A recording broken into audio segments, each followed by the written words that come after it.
Dewa Kota, tunjukkan keajaibanmu. Aku, Wang Youchai, beneran gak bisa lanjut hidup begini. Zhao Deguai silent Derek. Dia 3 tahun gak bayar gaji. Ibuku sakit di rumah butuh uang buat obat, dia malah pesta pora. Aku minta duit. Dia malah nyuruh anjingnya nyerang aku. Ibu Semelem. Sudah nggak ada.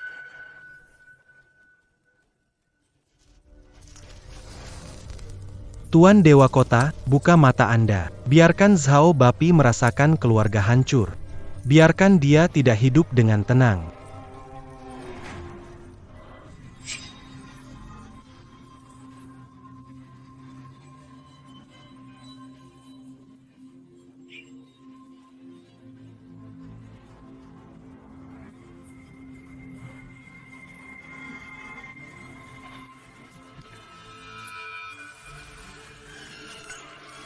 Pengorbanan darah sudah saya berikan.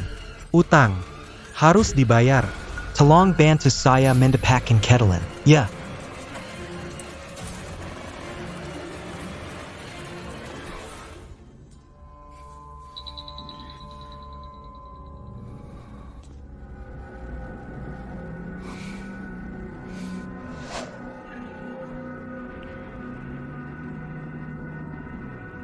Semuanya tertutup rapat. Lalu, bagaimana barang bisa masuk? Atau mungkin... Siapa? Apa mungkin? Cuma sugesti saja.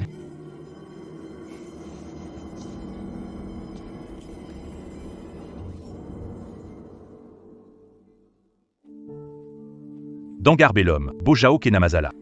Katanya kena himpitan setan, tengah malam dia di kasur terus berteriak. Katanya nggak bisa gerak. Pagi-pagi istrinya menangis, teriak-teriak, ada bekas tangan biru di punggungnya. Sebesar 5 jari. Di punggungnya ya. Biru gelap gitu. Kemarin Wang lelai ke kuil Dewa Kota? Iya, tadi malam aku lihat dia pergi ke arah kuil. Dia ngutang upah orang tapi nggak bayar. Sampai bikin ibunya Wong Lai hilang. Dulu katanya bisa disembuhin. Ke kuil, cepat sembahyang. Jangan tangkap aku. Aku nggak mau ke sumur. Jangan tangkap aku. Karma. Ini pasti karma. Jangan tangkap aku.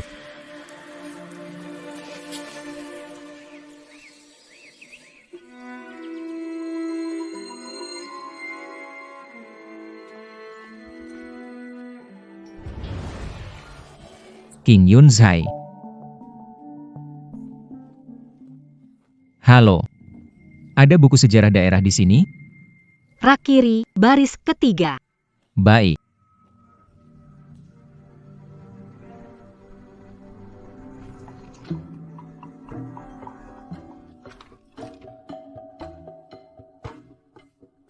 Apakah di buku ini ada catatan tentang Yin Zuang? Hanya cerita lama, tidak ada yang penting. Saat tiba, semua orang di jalan ini membicarakan Tuan Zhao. Masalah pribadinya. Anda punya banyak buku, pasti tahu lebih banyak. Apa sebenarnya Yin Zuang itu? Kalau mau cerita tradisional, ada buku Peng Wuxi lebih lengkap. Di Xianzi, hanya ada satu kalimat singkat. Orang dulu bisa mengadu ke Dewa Kota jika ada ketidakadilan. Sudah cukup dengar. Tapi tadi malam ada yang melaporkan. Tanya orang yang melaporkan. Dia bilang, pemilik toko Zhao berutang, tapi tak bayar. Ibunya nggak dapat uang buat berobat, akhirnya meninggal. Di kota ini, setiap hari ada kejadian. Tapi kali ini, kejadiannya cocok sama laporan itu. Apa yang sebenarnya ingin kamu tahu? Apa yang sebenarnya ingin kamu tahu? Saya Shen Mo, jurnalis di majalah Memori Rakyat. Saya kesini untuk membuat laporan tentang adat setempat. Jurnalis? Kamu seharusnya menghindari hal ini. Awalnya, saya ingin mencatat hal sederhana. Tapi tadi malam, saya sendiri melihat Wang Laizi melapor. Dan pemilik toko Zhao menerima karmanya. Saya ingin memahami yang sebenarnya terjadi. Anda orang pasti tahu sesuatu, buku ini cuma ada setengah kalimat tentang Yin Zhang. Tapi saya pikir, Anda pasti tahu lebih dari itu, kan?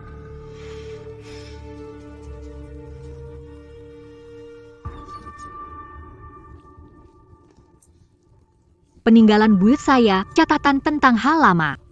Boleh saya lihat?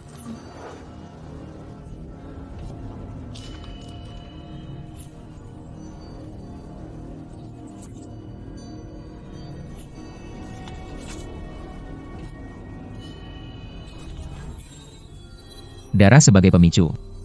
Obsesi sebagai bahan bakar. Energi negatif bisa menyerang balik, gunakan dengan bijak. Apa maksudnya?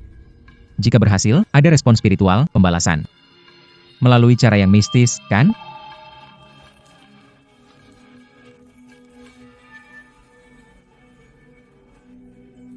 Nona Su, kenapa kakek buyutmu mencatat ini?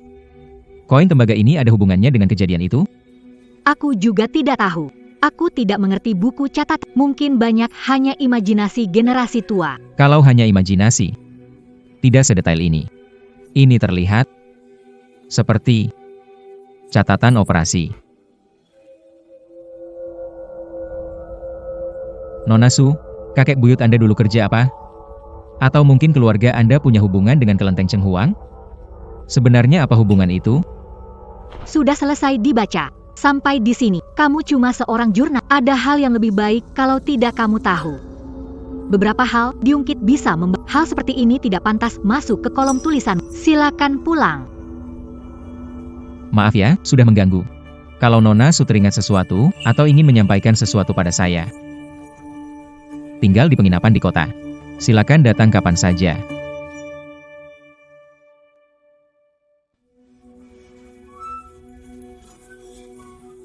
Tuan.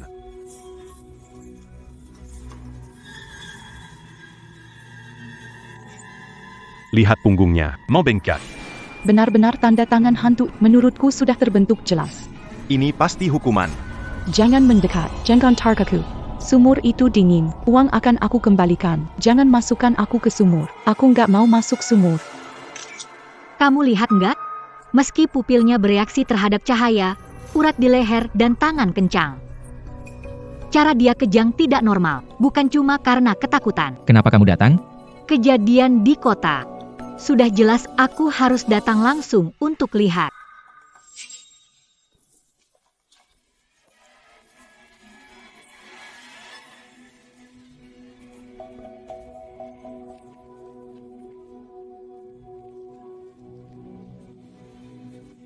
Abu dupa biasa terbakar nggak seperti ini.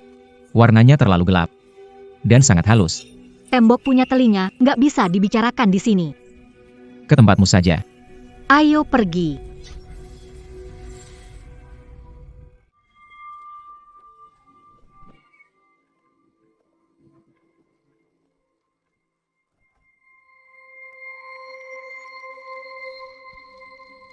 Coba lihat ini.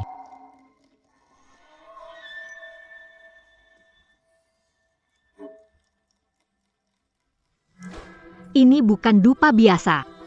Ada campurannya. Campuran apa? Pernah disebut di resep lama. Campuran dibakar dupa menghasilkan asap yang memicu gelisah dan halusinasi. Kalau dosisnya tinggi, bikin orang mimpi buruk dan lumpuh tidur. Itu bukan hal yang Jadi, pengelola Zhao bukan kena kutukan. Dia diracuni seseorang. asap ini belum tentu dipastikan. Tapi kalau dia hirup asap ini banyak, ditambah dia sudah takut sendiri. Bisa jadi memang begitu. Kejadian ini kok pas banget ya. Wang Laizi baru aja melapor kasusnya. Malam itu juga pengelola Zhao kena, kecuali seseorang memperhatikan Wang Laizi. Atau dia berjaga di kuil, menunggu Wang Laizi selesai laporannya, lalu bergerak. Cari tahu dari mana asal benda ini. Ada yang di kota kalian paham tentang resep ini? Yang paham tidak akan bicara. Ada satu hal lagi. Polamu dalam catatan itu, pola koin dekat kuil. Ada bayangan hitam yang memakai uang koin yang hampir sama. Kamu lihat jelas? Tidak, terlalu cepat, hanya sekelebat lalu hilang. Orang itu sering berada di sekitar kuil ini. Kamu harus terus menyelidiki. Masalah Tuan Zhao perbuatan manusia. Tapi untuk Pak Li, bagaimana? Apakah Wang Laizi nanti akan mengalami pembalasan juga? Ini tidak sesederhana itu. Sangat berbahaya. Kalau benar itu perbuatan manusia, kamu sudah lama diawasi. Harus lebih proaktif. Malam ini aku akan ke kuil lagi. Kamu masih mau pergi? Kemarin lihat surat masuk, kali ini lihat surat keluar. Batu itu pasti ada mekanismenya, barang tidak mungkin hilang begitu saja. Terserah, kalau ada apa-apa jangan cari aku. Malam ini aku ingin lihat siapa sebenarnya.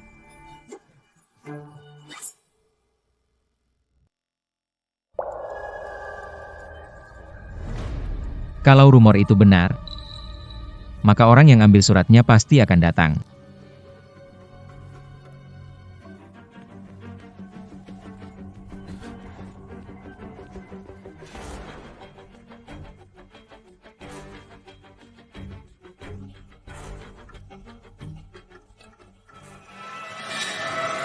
Koin tembaga itu dia. Siapa? Siapa di sana? Hilang lagi. Aku sedang diawasi. Mereka tahu aku sedang menyelidiki. Aku sedang diawasi.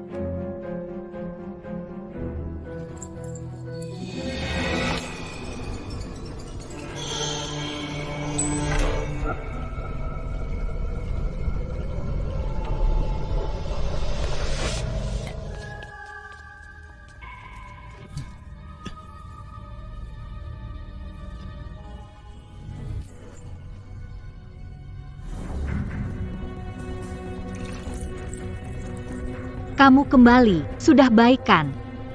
Duduk, ceritakan pelan-pelan.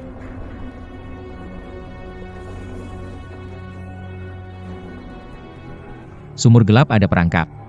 Mereka sudah siapkan orang untuk mengambil. Mereka tahu aku menyelidiki, jadi aku terus diawasi. Mekanisme. Iya. Di dinding batu, ada mekanisme dengan lapisan tersembunyi. Orang berbaju hitam itu mengambil satu bungkus kertas minyak.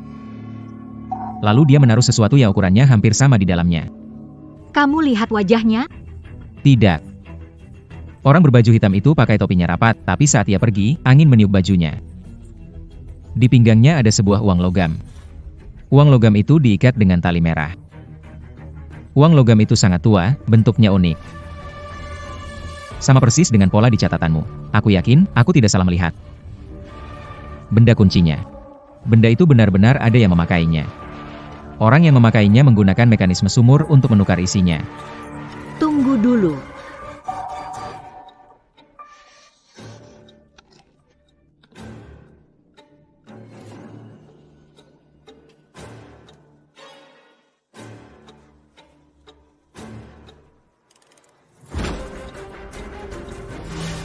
Kakekku menceritakan ini padaku sebelumnya. Dulu di kota Huayan ada organisasi pengrajin misterius. Mereka nggak gaul dengan pengrajin. Keahlian hanya diwariskan dan nggak pernah diajar. Pengrajin apa ini? Spesialis bikin barang untuk kuil Cheng Huang dan Aula Yama. Mereka bikin pisau dari tan, patung kayu wajan minyak dan tiang bakar. Itu disebut sebagai pemandangan dosa. Mereka menyebut diri sendiri. Namanya apa? Pengrajin kematian? Pengrajin yang membuat alat-alat hukuman dunia bawah, ya? Koin tembaga adalah tanda pengenal mereka. Benar. Pengrajin kematian menerima atau menyerahkan pekerjaan dengan koin tembaga tanda pengenal mereka. Setelah zaman Republik, situasi berubah. Di kuil juga tidak lagi menampilkan hal-hal seram. Keahlian pengrajin kematian tiba-tiba menghilang. Seperti lenyap dalam semalam, menghilang dari kota. Menghilang. Tidak ada satu orang pun yang tersisa. Setidaknya, secara terang-terang, setidaknya, sejak zaman kakekku, tidak ada yang menyebutnya lagi. Orang-orang hanya menganggapnya cerita. Dengar saja lalu lupakan. Lihat ini. Mirip sama dinding batu itu, kan? Mirip sekali. Jadi, mekanisme di dinding batu itu adalah karya pengrajin roh. Lalu jimat yang diambil orang itu. Apa yang dimasukkan? Mungkin kosong, atau pengumuman balas dendam berikutnya. Pengrajin roh sudah menghilang. Tapi keahliannya tidak hilang begitu saja. Ada seseorang yang menggunakan keahlian mereka untuk membuat balas dendam gelap di kota ini.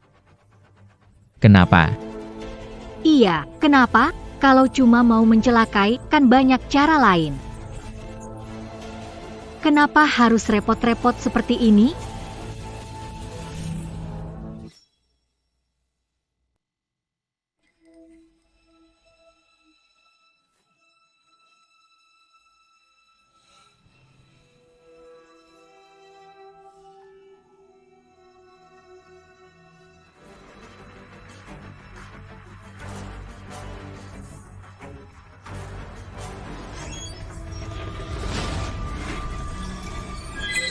Boneka kertas jadi penunjuk jalan, trik lama soal penunjuk jalan dari dunia arwah.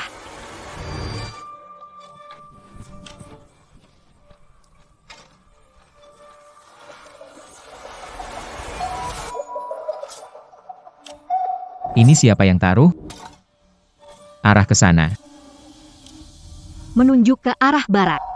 Pabrik pewarna kain yang lama ditinggalkan. Bertahun-tahun tidak ada yang ke sana. Dia ini mengundang kita, atau memberi peringatan?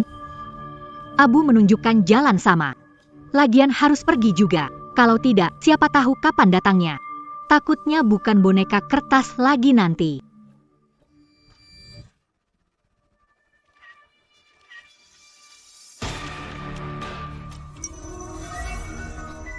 Ayo pergi.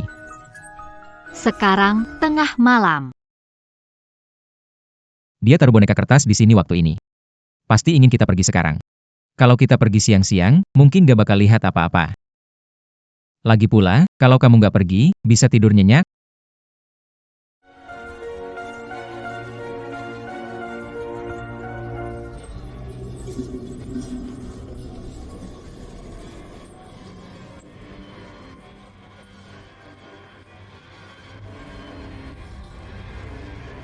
Ini dia. Ikut aku, lihat tata ruangnya. Ada yang pernah bilang ke aku. Aku lebih paham dibanding kamu. Bareng.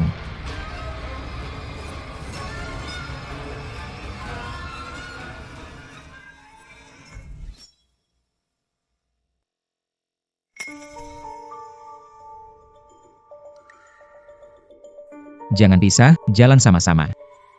Ada yang gak beres. Hati-hati ya.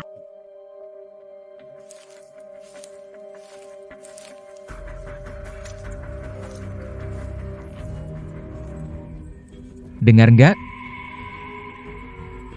Dengar. Nada apa ini? Aku dengar dari orang desa. Orang diincar oleh Yin Suang. Sebelum terkena masalah, mereka mendengar wanita bersenandung. Sepertinya suaranya berasal dari sana. Lihat.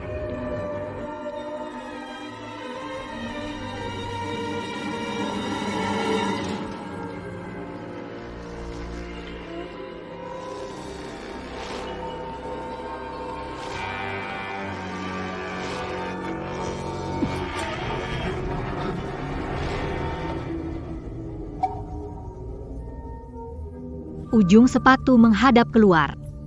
Kenapa? Kata orang tua, ujung sepatu menghadap keluar artinya mengantar tamu pergi. Juga berarti mengantar. Lihat dinding.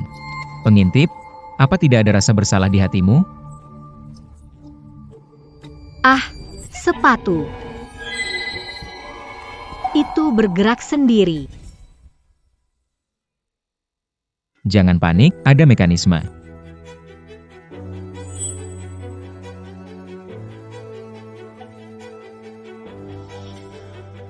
Lihat di bawah sepatu. Ada sesuatu. Benang, mereka yang menariknya.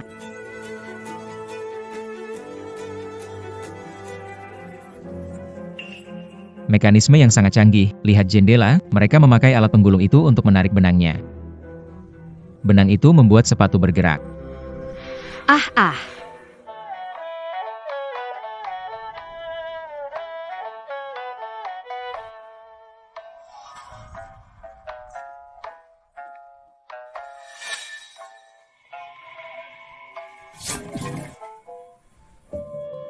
Itu gramofon. Sepatu itu jebakan. Suara dari gramofon, lalu tulisan di dinding itu.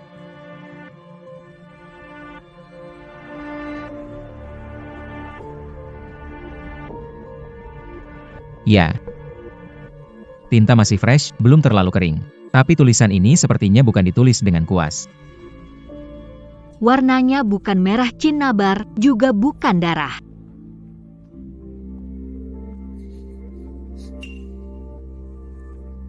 Ada bau aneh juga. Lupakan itu dulu. Setidaknya ini membuktikan semua yang terjadi hari ini sudah direncanakan dengan baik. Ini semacam penyambutan untuk kita. Dia ingin menakut-nakuti kita, atau mungkin menguji kita.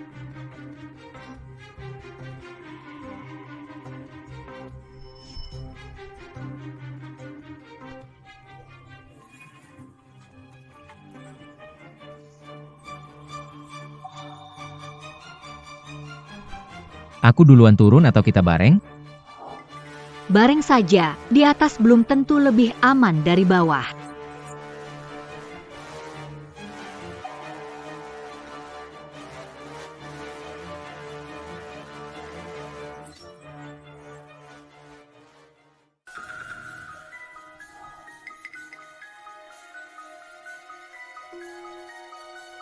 Apakah ini saluran pembuangan kota? Banyak kota tua memiliki seperti ini, tapi ini sudah lama tidak dipakai. Lihat, ada jejak kaki di lantai. Pasti ada yang baru-baru ini datang ke sini. Bukan cuma satu orang. Ayo, kita ikuti jejaknya.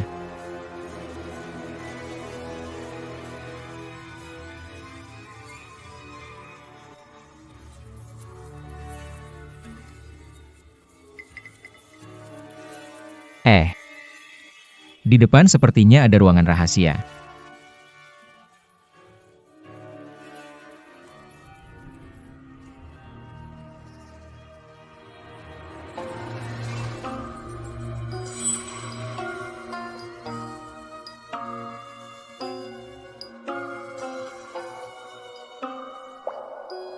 Sepertinya koin tembaga ini bukan cuma satu. Dan pola di atasnya berbeda. Kakekku pernah menyebutkan hal mirip ini dalam catatan lain, tapi aku mengira itu legenda. Deskripsi apa? Katanya, pengrajin gelap bukan istilah umum saja. Mereka punya tugas masing-masing, dibedakan dengan koin pengrajin yang berbeda. Yang ini sepertinya milik pengrajin api yang bertugas membuat senjata api. Mungkin milik pengrajin obat, ahli herbal mineral, bertugas membuat halusinogen dan racun. Dan formula yang bisa membuat halusinasi. Ini yang paling langka. Apakah disebut pengukir bayangan atau tukang hukuman, menjalankan penghakiman terakhir, meniru hukuman neraka, menciptakan ketakutan tanpa cedera fisik. Jadi tukang arwah bukan satu atau dua orang, tapi organisasi kuno dengan pembagian tugas yang ketat.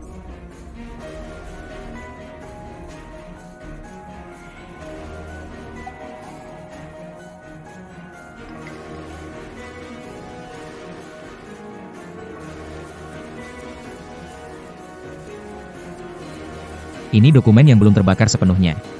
Atau bisa dibilang sebuah catatan. Dengar. Ada orang datang, bukan cuma satu kelompok. Ayo pergi.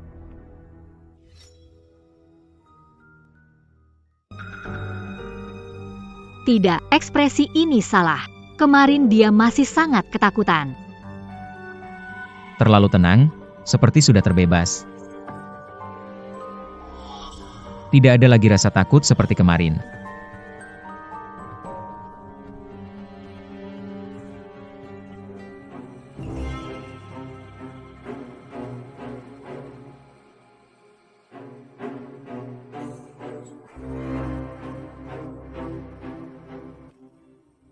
Coba kamu lihat. Warna dan tekstur ini mirip sekali dengan cat yang dipakai untuk menulis di dinding pabrik kain itu. Benar, mirip. Semuanya merah gelap. Dan lengket juga.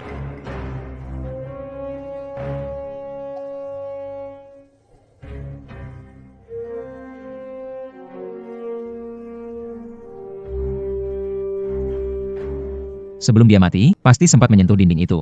Atau mungkin menyentuh cat yang dipakai untuk menulis di dinding.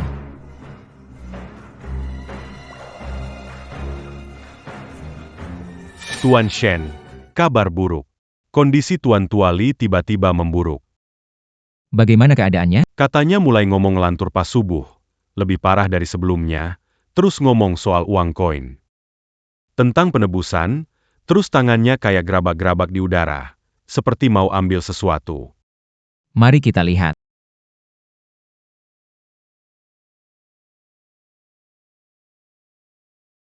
Silakan masuk. Hei, uang, nyawa, uang koin, semua aku kasih. Jangan pegang aku. Dua tuan, kondisi tuan kami semakin parah. Tadi malam masih baik-baik saja, begini setelah tengah malam.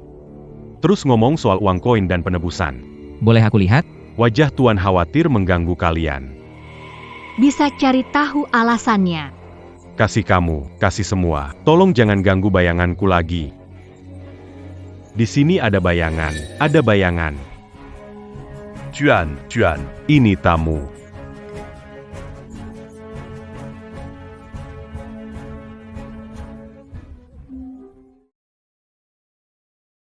Keadaannya tadi sangat aneh. Bos Zhao sudah meninggal, dan Tuan Li juga jadi gila. Dua kejadian ini, semuanya terkait koin perunggu.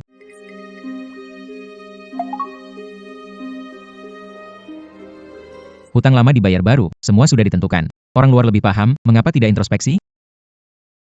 Mereka datang. Mereka sedang memberi kita peringatan. Di buku catatan keluarga kalian, selain mencatat teknik pengrajin arwah, apa ada disebutkan standar penebusan dosa? Di buku itu, apa ada informasi tentang bagaimana pengrajin arwah menentukan target? Dosa ada ringan dan berat, hukuman pun berbeda. Bagaimana mereka menentukan ukurannya? Selama kuil ada, arwah ada, dan dengan arwah, tata tertib terjaga. Menghancurkan kuil berarti memutus akar, dosanya dihukum mati. Tata tertib maksudnya aturan kota kuno? Kakek buyutku mencatat cerita aneh. Bukan tentang keahlian, tapi tentang sebuah peristiwa. Ada apa? Dekade lalu, pedagang kota provinsi tertarik lokasi dekat kuil Chenghuang. Dia merasa kuil itu sudah tua, tanahnya bagus tapi terbuang. Dia ingin merobohkan kuil itu, membangun toko 2 lantai yang menjual barang impor. Robohkan kuil. Waktu itu kepala desa masih ada. Orang tua tidak setuju, mengatakan akan menyinggung roh Chenghuang dan merusak. Pedagang Wu kaya punya kekuatan besar, melobi pihak berwenang, bahkan alat berat sudah disiapkan. Hari pembangunan ditetapkan. Tapi malam sebelum bekerja, dia tiba-tiba meninggal di rumah sewa sementara. Bagaimana dia meninggal? Katanya mati mendadak karena sakit. Tapi yang aneh adalah, saat ditemukan, tangan kanan menggenggam erat, sulit dibuka. Setelah membukanya, di dalamnya ada kain tua rusak. Saat itu, kejadian membuat orang ketakutan. Rencana merobohkan kuil batal.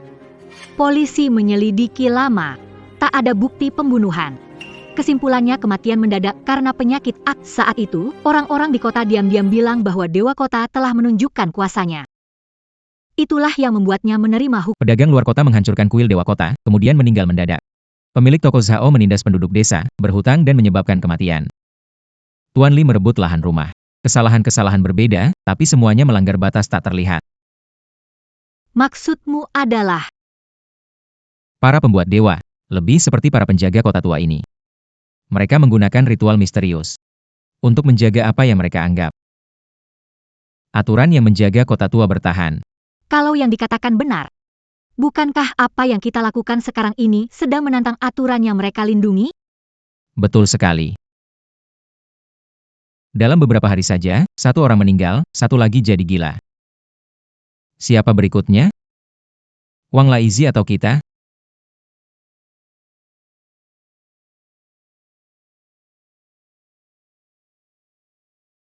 Warduin Shin, Boss Su, Selamakan saya. Ada yang kasih saya uang supaya saya diam selamanya. Kenapa? Siapa kasih uang? Ani, Sama ini. Dari mana kamu dapat? Semalam, Caesarang Selipkan ini di pintu rumah Riyad, Dibungkus Kertas Merah. Saya pikir itu hadiah dari Dewa Kota. Tapi pagi ini, saat saya buka, mana mungkin uang lama masih baru begini? Di sini ada catatan juga. Ambil uang, pergi berobat, tinggalkan Huai'an selamanya, jangan pernah kembali atau menyebutnya lagi. Kalau tidak, kamu akan seperti Zhao Zhanggui. Pemilik Chao. Tuan Shen, Tuan Su, saya benar-benar merasa tertekan. Saya hanya ingin menentut Ketelan. Tidak bermaksud mencelakai siapapun. Ini bukan uang dari pengrajin arwah. Uang ini palsu. Saya hanya ingin menentut Ketelan. Tuan Shen, tolong bantu saya. Sekarang saya bahkan tidak berani pulang ke rumah. Merasa ada yang mengawasi saya. Bisa bantu, tapi Anda harus jujur. Apalagi yang Anda lihat selain laporan? Apa yang Anda dengar? Setelah pemilik Zhao meninggal, ada siapa yang datang menemui Anda? Udah bilang apa ke kamu? Nggak ada? Kamu bilang aku cuma orang miskin. Siapa sih yang mau sama aku? Tunggu, aku baru ingat. Semalam sebelum Tuan Zhao kena masalah, aku di belakang dinding rumah Zhao lihat bayangan orang lewat. Tingginya nggak terlalu. Pakai baju gelap, nggak jelas mukanya. Aku sempat kira itu maling. Selain orang ngasih uang, ada yang mencurigakan? Nggak ada? Serius nggak ada sih, reporter Shen. Maksudnya, Uang ini bisa aku bawa pulang nggak? Bisa aku gunakan nggak? Untuk sekarang, kamu bawa dulu uang, obat dan barang lain tinggalkan di sini. 2 hari jangan muncul. Cari kerabat atau teman terpercaya untuk sementara tinggal, jangan terlihat. Iya, iya. Terima kasih, jurnalis Shen. Si Wang Lai ini umpan. Orang yang memberi uang itu tidak pergi dan masih mengawasinya. Lihat mau pergi atau tidak. Jadi, kamu ingin menggunakan Wang Lai untuk memancing orang yang memberikan uang itu? Aku ingin memancing asal-usul di balik uang ini. Soal obat ini,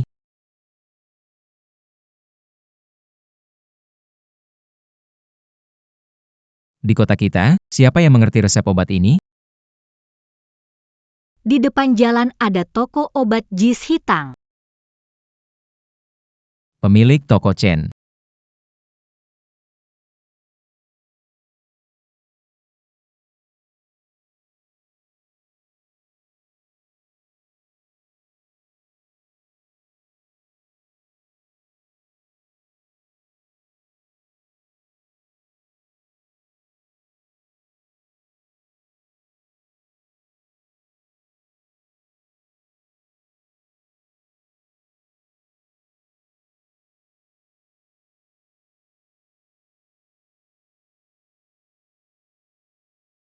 Bisa Anda bantu dengan ini?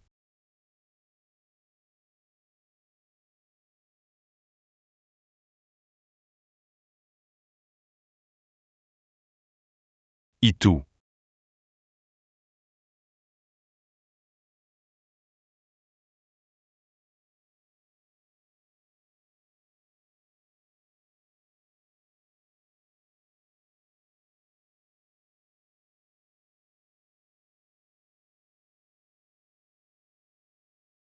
Apoteker bisu. Sepertinya malam ini harus berkunjung ke pemilik toko Chen ini.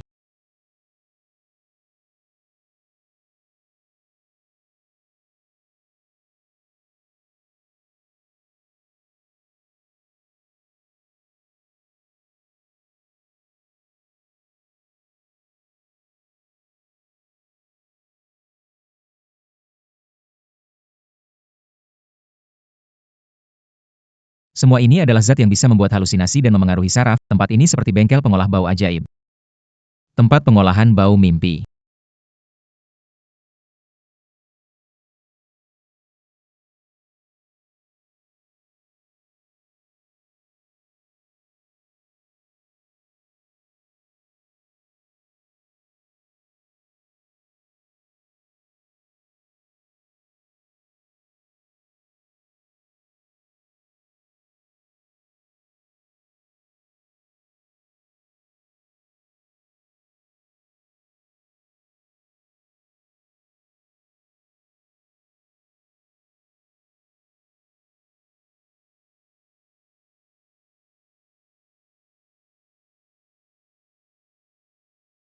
Siapa?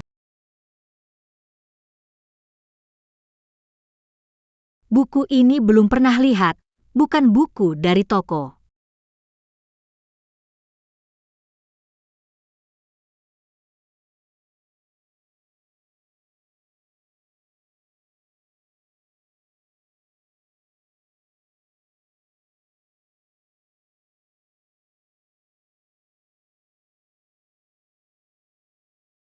Tahun 1948, tukang jagal Zhang di Zhendong membantai hewan berlebihan.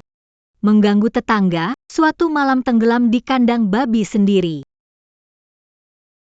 Tahun 1952, Qian menyebarkan desas-desus menyebabkan kepanikan di desa. Meninggal mendadak di jalan. Tahun 1976, tukang batu Liu curang hingga balai leluhur ambruk. Terjatuh dari tebing, Zhao Degui berhutang namun menolak bayar. Membuat satu nyawa melayang, meninggal akibat siksaan sumur kutukan. Ini adalah catatan eksekusi penghakiman tukang kubur selama beberapa dekade. Siapa yang menaruh ini di sini?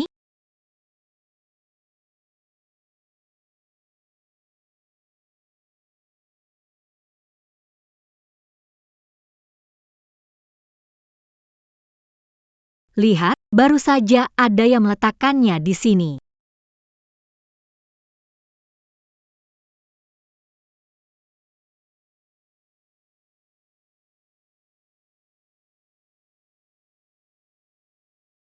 Ini bukanlah organisasi yang membalas dendam pribadi. Lihat tuduhan ini, penyiksaan, mengganggu, menyebar fitnah, mencurangi pekerjaan, menindas. Semua adalah tindakan yang merusak ketenangan dan mencemari lingkungan masyarakat. Kamu maksud, mereka menggunakan standar mereka sendiri untuk menyingkirkan yang mereka anggap perusak komunitas? Bayangkan, sekelompok yang menyebut diri penegak hukum telah menjalankan pengadilan selama puluhan tahun. Organisasi bawah tanah ini menggunakan keluhan palsu sebagai kedok, lalu membagi peran ke ahli obat, ahli api, dan bayangan untuk melaksanakan tugas. Mereka menciptakan ilusi seolah hukuman datang dari langit. Jadi, penyelidikan kita Adalah menggali dasar dari sistem itu. Kita membuktikan semua, hukuman langit, buatan manusia. Mereka kehilangan misteri yang jadi sumber kekuatan mereka, jadi reaksinya makin lama makin parah. Mulai dari peringatan, lalu ancaman, sekarang bahkan langsung kirim buku kejahatan ke hadapanmu.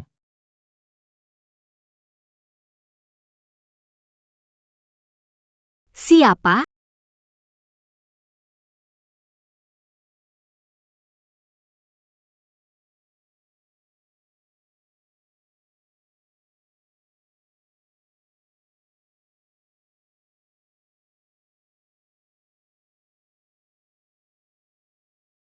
Siapa sebenarnya?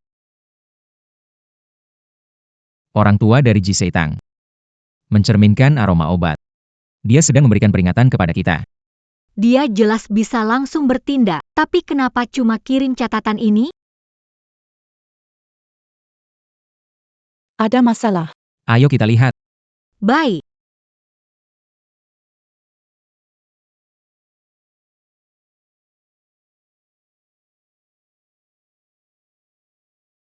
Chen benar-benar berpura-pura berhati-hati, harus dihukum.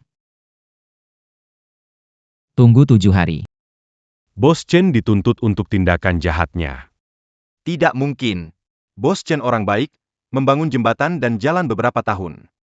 Dia memimpin donasi untuk memperbaiki. Betul. Tapi di laporan itu tertulis berpura-pura baik. Jangan-jangan Bos Chen juga ada masalah?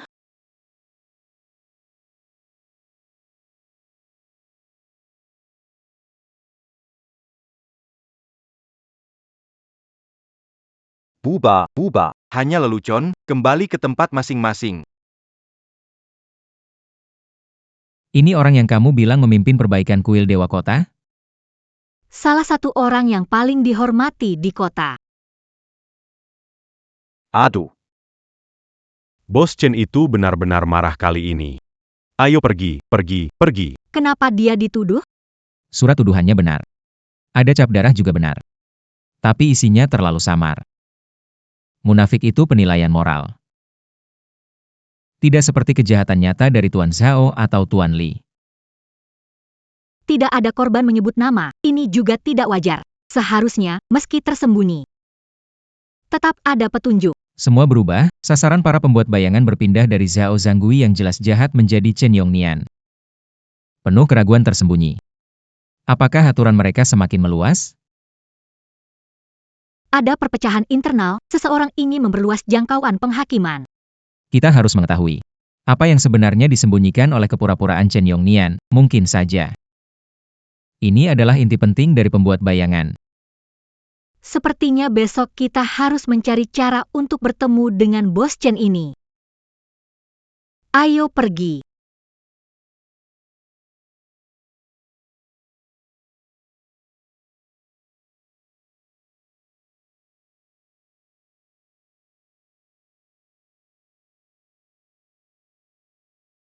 Tujuan berubah, aturan juga berubah. Ini artinya, orang yang mengendalikan aturan mungkin bermasalah. Ada yang menyelesaikan urusan lama, ada yang merasa batas dilanggar. Peringatan si apoteker bisu. Mungkin itu maksudnya. Tidak hanya itu. Sekarang waktunya sempit. Bos Chen punya 7 hari. Kita harus selesaikan 2 hal sebelum mereka bertindak. Apa rahasia yang disembunyikan Bos Chen? Hal yang kedua. Mereka dari kelompok misteri, bagaimana bertemu?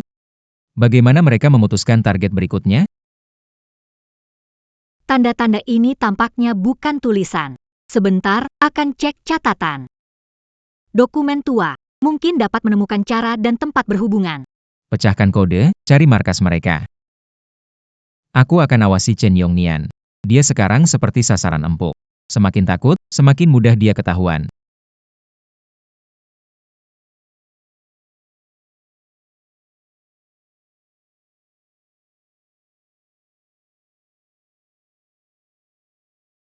Akhirnya aku melihatmu. Lain kali kamu tidak akan bisa lari lagi.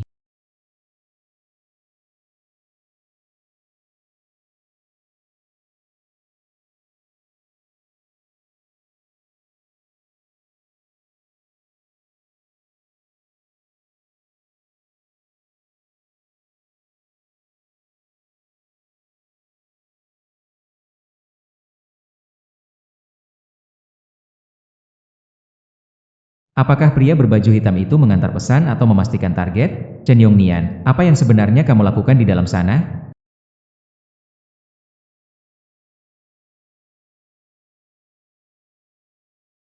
Tiga 30 tahun yang lalu, hutang ini akhirnya harus dibayar.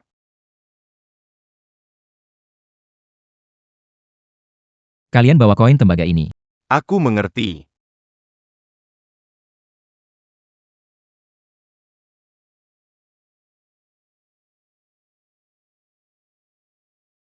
Bos Wu, aku yang bersalah padamu.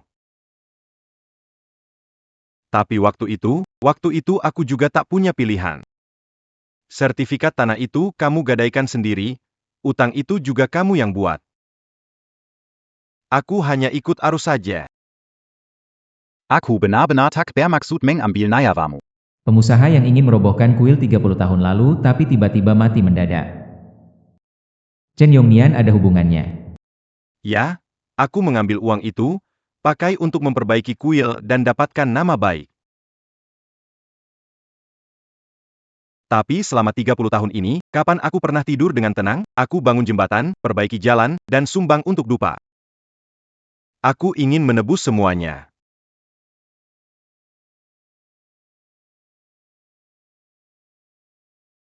Kalian sebenarnya ingin aku bagaimana? Mati tanpa kejelasan seperti Zhao Degui atau jadi gila seperti Li Laochai? Berikan aku jawaban. Koin ini aku terima. Hutang ini, aku bayar dengan nyawaku. Bagaimana? Aku hanya meminta. Aku hanya meminta jangan libatkan keluargaku. Ternyata tidak sepenuhnya tanpa dosa. Tukang roh mulai membalas dendam hutang lama 30 tahun. Benar saja, mereka mulai menarik kembali segala hukuman. Kalau makin besar, siapa yang berikutnya? Siapa?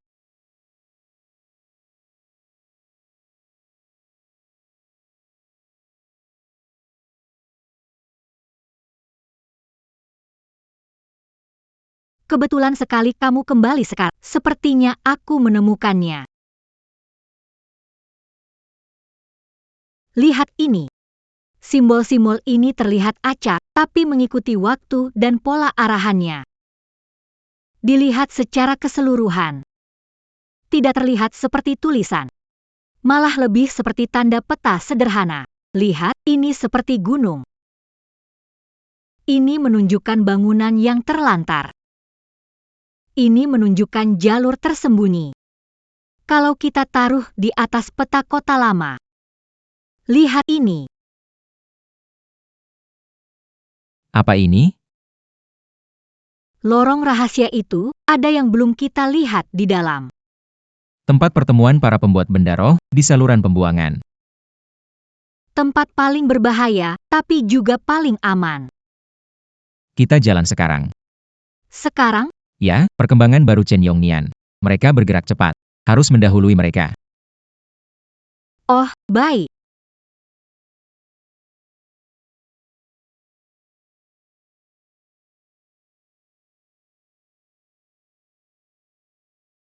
Ayo kita pergi.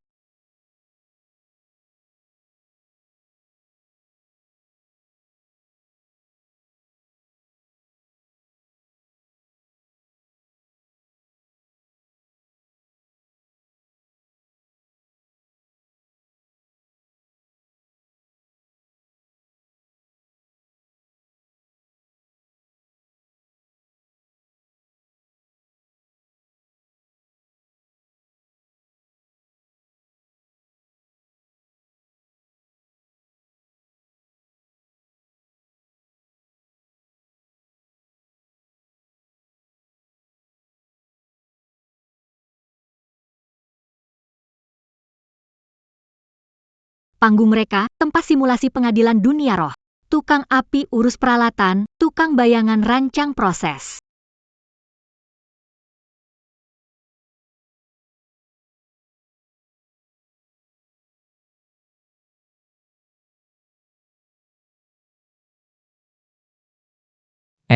Ada lagi.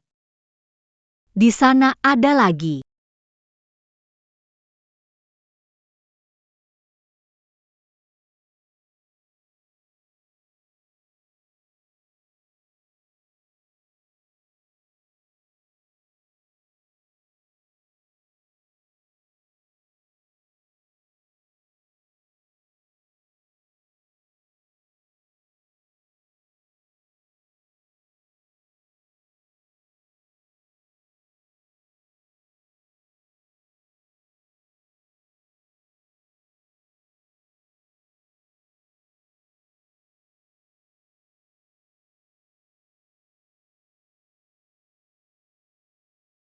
Lihat ini.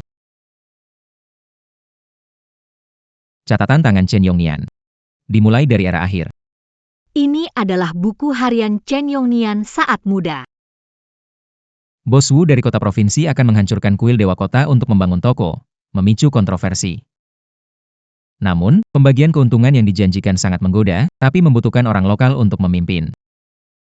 Untuk menenangkan pendapat umum, Liu menjanjikan kesepakatan, katanya setelah berhasil akan diberi 3 hektar sawah di belakang kuil. Dan sejumlah uang tunai. Ia memang ikut terlibat.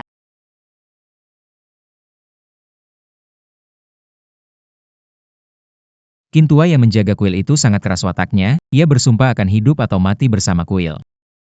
Keluarganya konon berhubungan dengan perbaikan kuil, orang-orang menyebutnya Qin Tukang. Bos Wu merasa terganggu dan mengambil tindakan. Aku sebenarnya tidak nyaman, tapi tergoda oleh keuntungan dan menyetujuinya diam-diam. 30 tahun lalu, Wus pedagang dan Chen Yongnian berkomplot merobohkan kuil, Qin penjaga menolak. Ia dibunuh oleh Wus pedagang, tapi Wus juga tewas. Chen Yongnian menggunakan uang keuntungan berdarah untuk merenovasi kuil dan berusaha menebus. Kematian Qin Jiang adalah awal dari semua ini.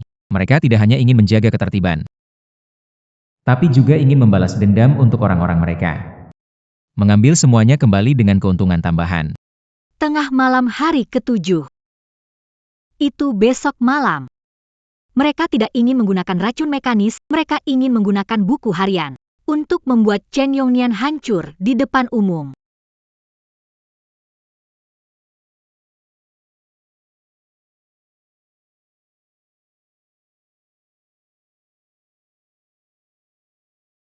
Hari ke-7 telah tiba, waktunya sudah tiba.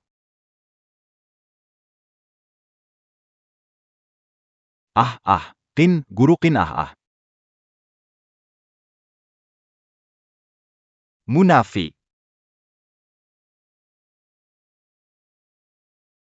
Bukan urusan saya, Pak Wu. Bukan urusan saya. Kembalikan nyawa saya. Penipu munafik. Koin tembaga? Aku mengaku, aku akui semuanya. Jangan terus mengejarku, aku akan mengaku di depan Dewa Kota. Aku bersalah. Aku menyebabkan kematian Guru Qin. Aku mengambil uang Pak Wu. Aku munafik, aku bukan manusia. Aku munafik. Aku bukan manusia. Aku munafik. Dewa Kota, aku menyebut diri ini hina. Chen Yongyan pantas mati ribuan kali. 30 tahun lalu, aku tak peduli prinsip demi keuntungan. Bersekongkol dengan pedagang bermarga Wu. Membunuh pengrajin kuil Qin Guru. Merebut hartanya, pura-pura bermoral, tapi hanya berpura-pura memperbaiki kuil. Menipu dunia hingga sekarang. Aku penuh dosa. Hukum alam tak bisa ditoleransi. Dewa Kota, berikan keadilan. Mohon arwah Qin Tuan berhenti murka. Aku sudah mengaku. Aku sudah menerima semuanya.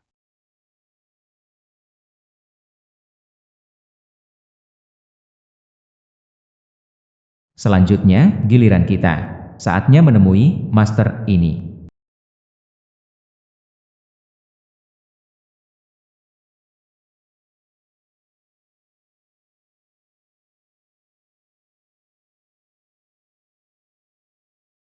Chen Yongnian hancur. Dia lebih menderita daripada mati.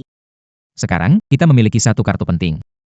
Benar, saat merapikan barang peninggalan kakek tadi malam, aku menemukan foto lama. Latar belakangnya buram, tetapi sepertinya ada atap melengkung dari kuil Dewa Kota, dan ada orang di dalamnya. Orang-orang di dalam gimana? Siapa aja? Nggak lihat jelas. Fotonya rusak, butuh waktu buat memperbaiki. Oke, kamu urus fotonya dulu. Aku mau cek kondisi Chen Yongnian sebelum dia hancur. Apakah keluarga Chen ada yang mencurigakan?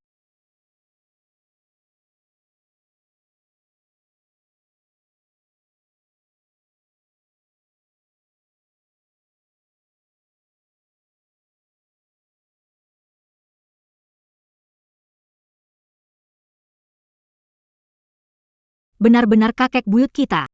Kenapa dia bersama orang-orang ini? Denah. Kuil. Blueprint di buku catatan. Apa mungkin kakek buyut nggak cuma bertugas mencatat?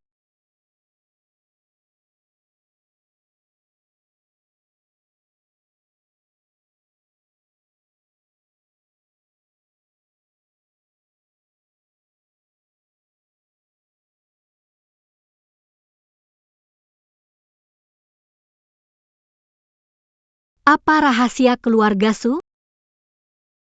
Kenapa aku tidak tahu apa-apa? Cuaca kering, hati-hati dengan api.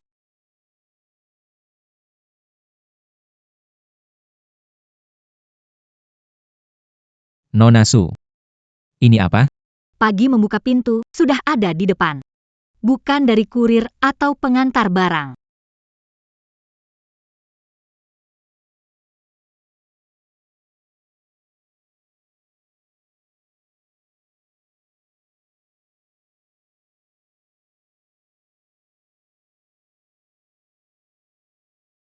Ini pakaian bos Zhao sebelum dia meninggal. Kamu pernah melihatnya? Baunya aneh. Seperti ada yang membakar sesuatu.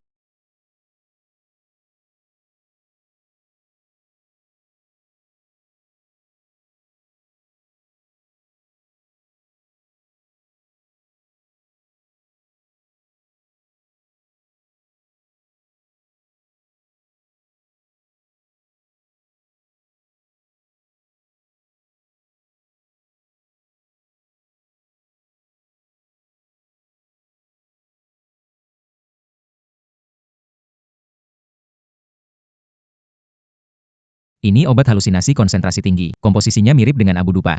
Konsentrasinya lebih tinggi, dicampur bahan lain. Efeknya jadi lebih lama. Membuatnya mudah diserap lewat kulit. Dan pernapasan.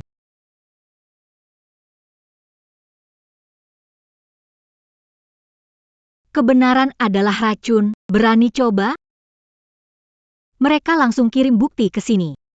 Pakaian ini pasti terpapar asap halusinasi berkonsentrasi tinggi sebelum kematian Zhao. Yang disebut melihat hantu dan tindihan itu merupakan halusinasi dan kehilangan kendali akibat obat ini. Lalu apa rencanamu? Tampaknya kita bukan hanya harus minum racun, tapi juga menganggap racun sebagai penawar. Jisita milik si ahli obat. Kita harus mengunjunginya lagi dan benar-benar menyelidiki. Chen Yongnian pingsan, dibawa ke rumah sakit. Obat beracun berikutnya datang. Setelah Chen Yongnian, siapa yang akan menjadi korban berikutnya? Di dalam buku catatan, harus punya nama baru. Peristiwa 30 tahun yang lalu. 3 orang penting, Wu Xiang mati. Penjaga kuil Qin Qiang dihilang. Yang satu lagi, ada di dalam buku disebut sebagai Wu pengurus, orang perantara. Semua nama yang diadili tercatat. Jika pengrajin arwah membalas dendam Qin Qiang dan mengusut ke Wu Xiang mati, Chen Yongnian jatuh. Sisa adalah dia. Pengurus Liu pasti tahu banyak tentang rahasia. Bahkan mungkin eksekutor Qin Qiang yang membungkam korban. Chen Yongnian hanya menyebut kode namanya. Identitas korban penting. Bahkan tidak berani menyebut namanya. Catatan kakek buyut menyebut seorang pengurus yang dipercaya kepala desa. Bernama Liu, sangat cerdas. Hubungan pedagang Wu dan desa diatur olehnya. Pelayan di rumah kepala desa. Lalu, Ini, keluarga Liu cerdas dan pandai, belakangan mendapat dukungan orang penting, lalu masuk birokrasi, menjadi kepala desa. Bagian selanjutnya tulis 5 tahun yang dia terkena stroke, pensiun, pindah ke kota provinsi, hidupnya menjadi. sepertinya, kita harus menemukan dia sebelum mereka untuk membuktikan analisis dan mendapat informasi tentang pengrajin gelap. Bahkan soal langkah berikutnya, dan rencana keseluruhan mereka. Kamu harus pergi ke ibu kota provinsi, kota besar itu. Harus pergi, dan cepat. Waktu pengrajin gelap untuk Chen Yongnian 7 hari. Waktu untuk Liu Songnian. Mungkin juga tidak akan lama. Saat seperti ini, kita harus menargetkan hubungan sosial Chen Yongnian. Cari petunjuk, waspada. Jangan mengganggu si apoteker bisu. Panti rehabilitasi Renji, ibu kota provinsi, Liu Songnian ada di sana. Sudah cukup. Camat Liu satu-satunya saksi yang masih hidup. Temukan sebelum dia berbicara. Aku akan menghubungimu saat aku tiba. Baik.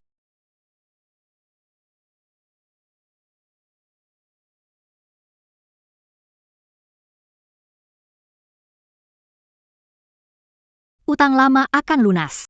Permainan baru sudah dimulai. Terjebak dalam lumpur. Berbalik arah adalah jalan keluar.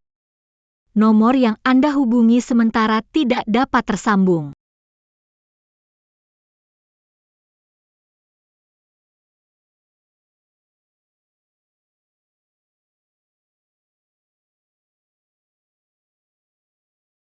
Halo, di mana Pak Liu Songnian? Halo, Anda siapa? Saya keponakan jauhnya. Bagaimana kondisinya? Beliau pagi ini telah meninggal dalam tidurnya. Pagi tadi keluarga langsung sudah datang, orangnya sudah dibawa. Benda itu adalah Mungkin kenangan bagi orang tua. Seharusnya waktu keluarga datang untuk membawa orang, itu lupa dibawa. Anda bisa ambil ini untuk diserahkan ke keluarga.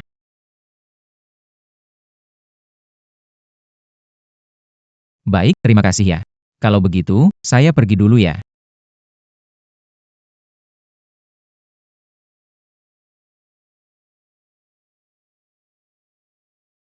Halo, Shenmo, di buku keuangan muncul nama. Namanya muncul sendiri. Kepala desa Liu sudah pergi. Dia pergi dalam mimpi, di sebelah bantal tersisa koin tembaga pembuat bayangan. Mereka lebih cepat. Ada angka 7 di belakang kain. Itu adalah batas waktu. Pemberitahuan hukuman. Penjaga malam menyelesaikan hutang masa lalu. Giliran aku, periksa buku catatan itu lagi. Selain kalimat itu, apakah ada perubahan lainnya?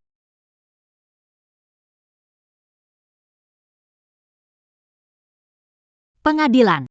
Lokasinya sudah ditentukan. Sepertinya mereka sudah siapkan tempatnya untukku. Kamu mau pergi? Permainan catur sampai tahap ini.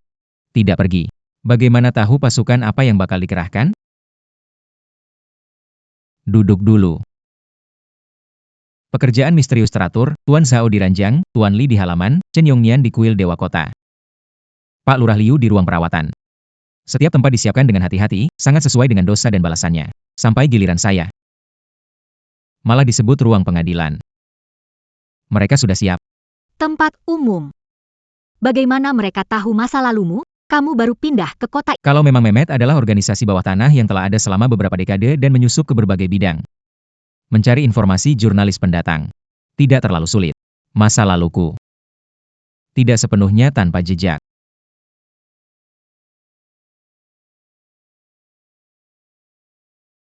Saat kamu menyebutnya waktu itu, aku sudah berpikir, kalau Mehmet punya tempat kumpul atau eksekusi, pasti tersembunyi.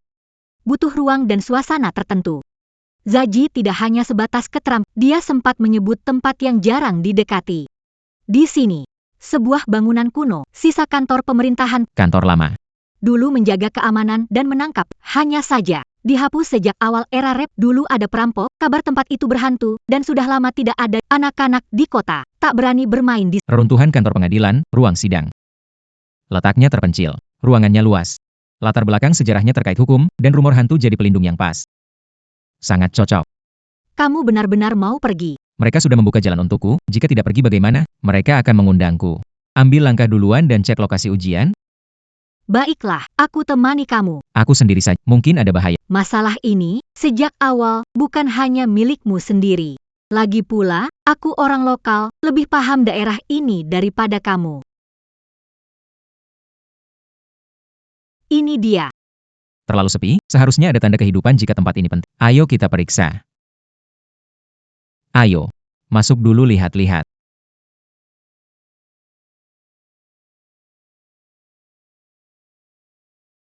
Ada jejak kaki di lantai, dan bukan hanya satu orang. Ayo, masuk lihat-lihat.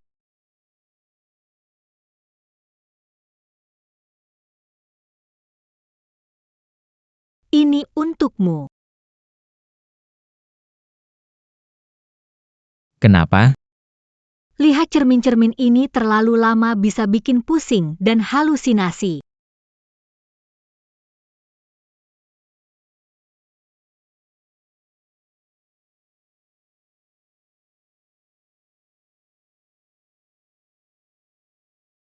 Seperti bahan abu pewangi dulu, tapi lebih ringan. Bisa disebarkan lewat ventilasi. Cahaya dan bayangan tinggal lama di sini. Tanpa harus bisa membuat mental seseorang kacau. Semua mekanisme di sini. Cahaya dan bayangan. Obat-obatan. Dan simbol ini. Semua dibuat untuk menghancurkan pertahanan psikologis. Kalau mereka berusaha keras membuat panggung ini. Lalu mengirim undangan ke samping bantalku. Panggung sudah siap. Aku harus naik panggung dan lihat lakon ini. Bagaimana caranya dimainkan?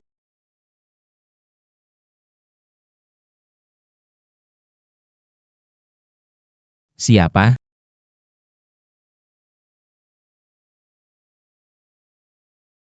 Akhirnya datang juga.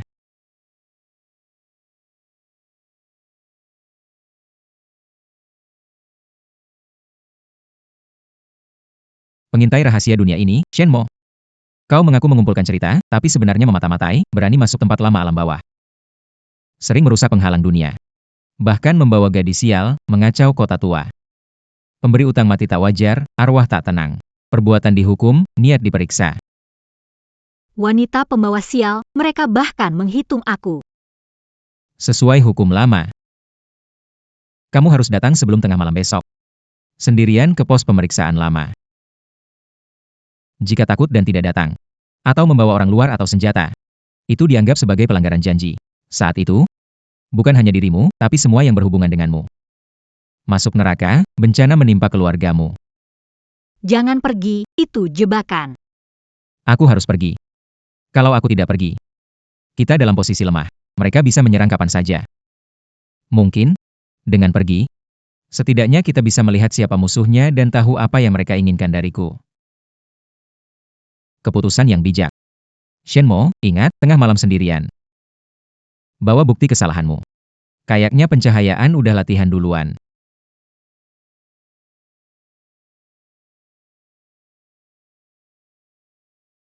Mereka mau kamu latihan apa? Latihan terdakwa.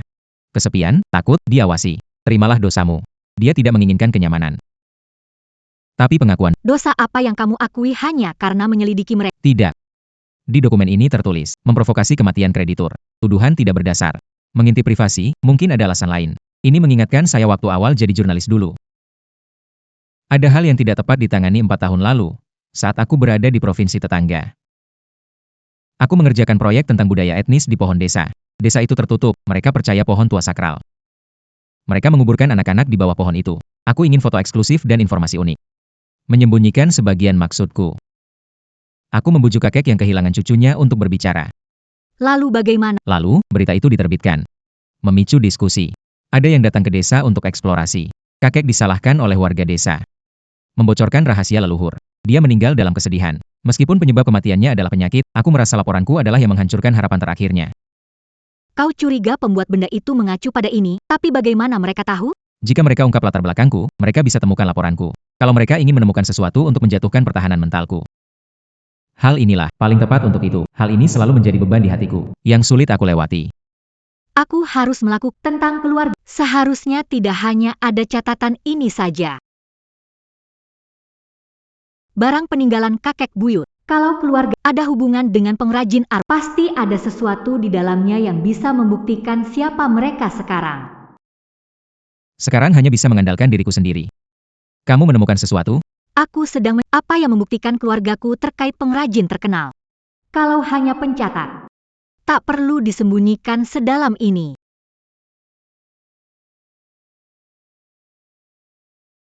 Ini bukan cap perpustakaan biasa.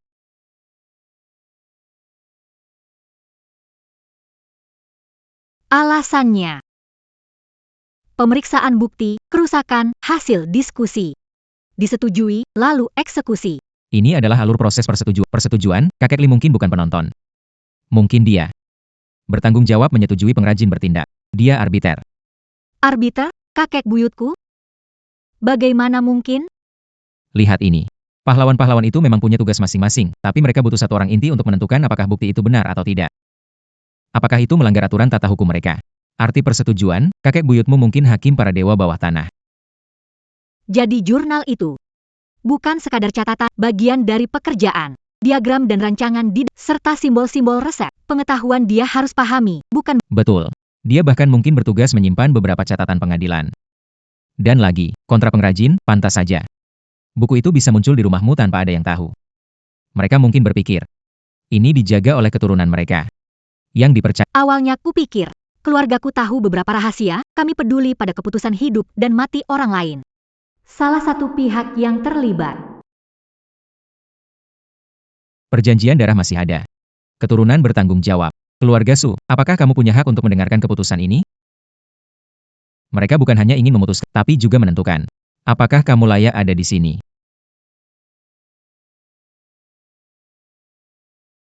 Tekanan setan. Lagi-lagi cara ini. Obat. Atau.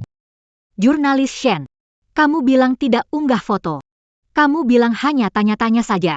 Semua orang di desa sudah tahu. Aku tidak punya muka untuk hidup. Itu dia. Dia benar-benar menggunakan ini. Reporter Shen. Cucuku kedinginan di bawah pohon. Orang-orang di desa mencibirku. Aku ingin mencatat saat itu. Mencatat, gunakan kesedihanku. Tukar nama baikmu. Aku sudah mati. Kamu bisa tidur nyenyak? Kamu bukan Pak Li. Pak Li tidak akan bilang tukar nama baik. Dia itu orang yang terluka hatinya. Kalian tidak mengerti. Diam. Kamu baik-baik saja? Aku dengar suara aneh dari dalam. Shen Mo.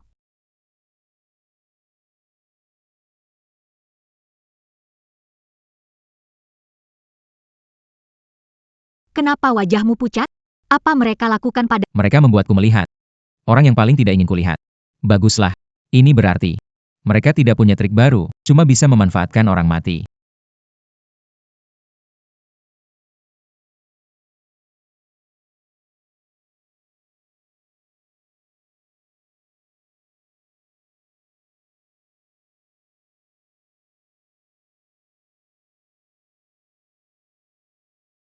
Aku datang, sesuai aturan kalian. Sendirian. Tidak membawa senjata. Penjaga malam, keluar.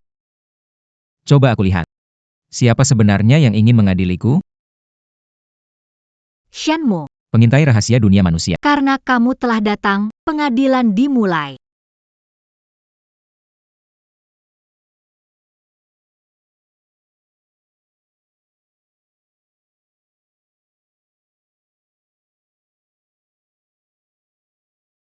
Dengan nama mencari kebenaran. Melakukan penghinaan dengan nyata. Kamu demi berita sensasional, mempengaruhi kakek kehilangan cucu. Pak Li bicara Rahasia pemakaman desa, janji. menjaga nama baiknya, melindungi ketenangannya. Saya akui. Laporan saya memang kurang tepat. Telah membuat Pak Li terluka lagi. Kesalahan saya sebagai jurnalis. Saya tidak pernah mengelak. Kesalahan. Meremehkan. Rasa ingin tahu. Seperti pisau tajam tahu. Setelah artikelmu dan Li Laogen muat. Dia jadi murung selama 3 bulan. Berhenti bicara dengan orang. Meninggal karena organ tubuh melemah. Cemooh dari para tetangga. Keluhan para keturun. Karena rahasia tulisanmu. Mengejar kebenaran, jadi pembawa maut. Kematian Pak Li. Karena sakit yang sudah lama diderita, laporanku ada tanggung jawab, tapi memelintirnya. Menyalahkan penderitaan setengah hidup Pak Li kepadaku, bukankah kalian hanya ingin menanam benih rasa bersalah di hatiku? Cara ini mirip kalian memperlakukan Bos Chen. Persis sama. Pembelaan, Shenmo. Dari hati kecil, kau sudah menghukumnya. Kalau tidak kenapa? Apa yang kau takuti? Kau bukan pelaku langsung. Namun pena yang digunakan menjadi mata pedang, menarik perhatian. Ucapan publik adalah racun, membunuh, mengacaukan tatanan sosial, dan merupakan dosa. Apakah kau mengakui dosa ini? Dosa ini? Saya tanggung jawab, tapi bukan pengkhianatannya. Kesalahanku, hati nurani yang menilai. Aturan profesional. Bukan giliran orang-orang sembunyi-sembunyi. Main hakim sendiri, mempermainkan kemanusiaan, organisasi hakim bayangan.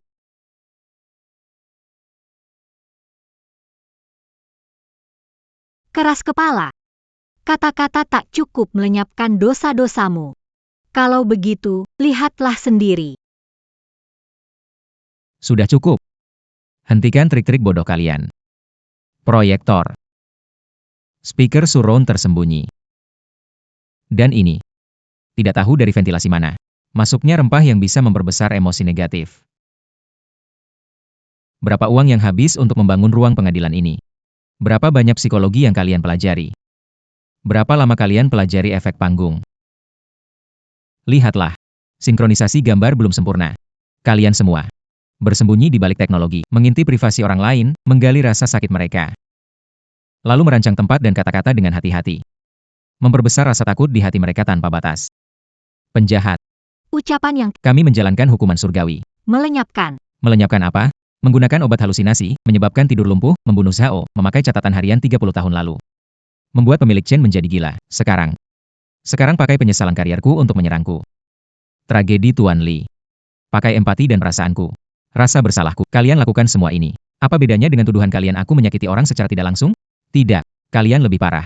Kalian pembunuh yang disengaja dengan rencana. Kalian terus berkata. Melindungi aturan. Apa yang kalian lakukan sekarang? Mana yang sesuai hukum dan keadilan? Jika Pak Li tahu ini di alam sana. Dia juga tidak akan setuju kalian menggunakan ceritanya untuk melakukan hal rendah seperti ini. Gambar sedikit bergoyang karena gangguan, kamu. Orang mengendalikan semua ini ada di dekat sini. Proyektor ini butuh pengaturan langsung. Saat aku berbicara tadi, lensa di kanan atas mengalami keterlambatan. Penjaga malam. Kamu di sini kan? Mau kabur? Gak bisa kabur.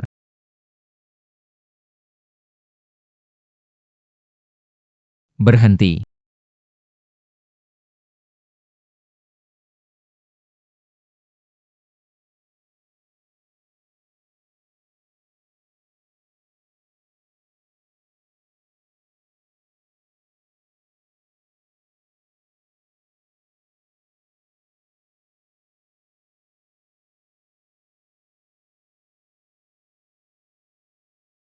Perangkat gangguan Shenmo aktif. Sepertinya berlangsung kurang dari di situ gimana? Kamu baik-baik aja kan?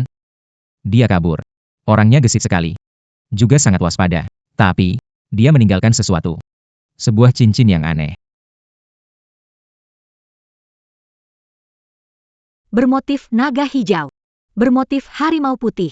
Kerajinan seperti pernah kulihat di catatan kakek buyutku.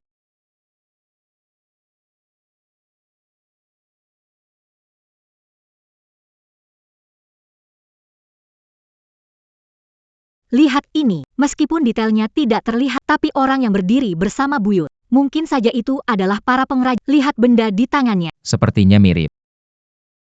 Pengrajin di samping itu. Disebutkan dalam catat, seorang master bermarga, dia ahli mekanisme senjata, pembuatan kunci borgol, untuk semua orang memanggilnya King Jiang. Cincin ukir naga biru harimau putih. Ini adalah simbol milik. Saat penjaga malam melarikan diri, ada barang jatuh dari tubuhnya. Kemungkinan besar itu adalah cincin milik Qin Jiang, cincin peninggalan. Dia mungkin King Jiang sendiri, tapi tidak mungkin orang dari generasi buyut. Sudah lama tidak ada. Jadi, dia keturunan tukang dari Qin. Cincin ini penting baginya. Makanya, ia membawanya kemana-mana. 30 tahun lalu Wu Xiang meninggal. 30 tahun kemudian, Chen Yongnian terkait pembongkaran kuil. Liu Songnian, satu persatu dihabisi. Sebelumnya kita menduga, mungkin pengrajin gelap sedang membalas untuk pengrajin Qin yang menjaga kuil, tapi dibungkam.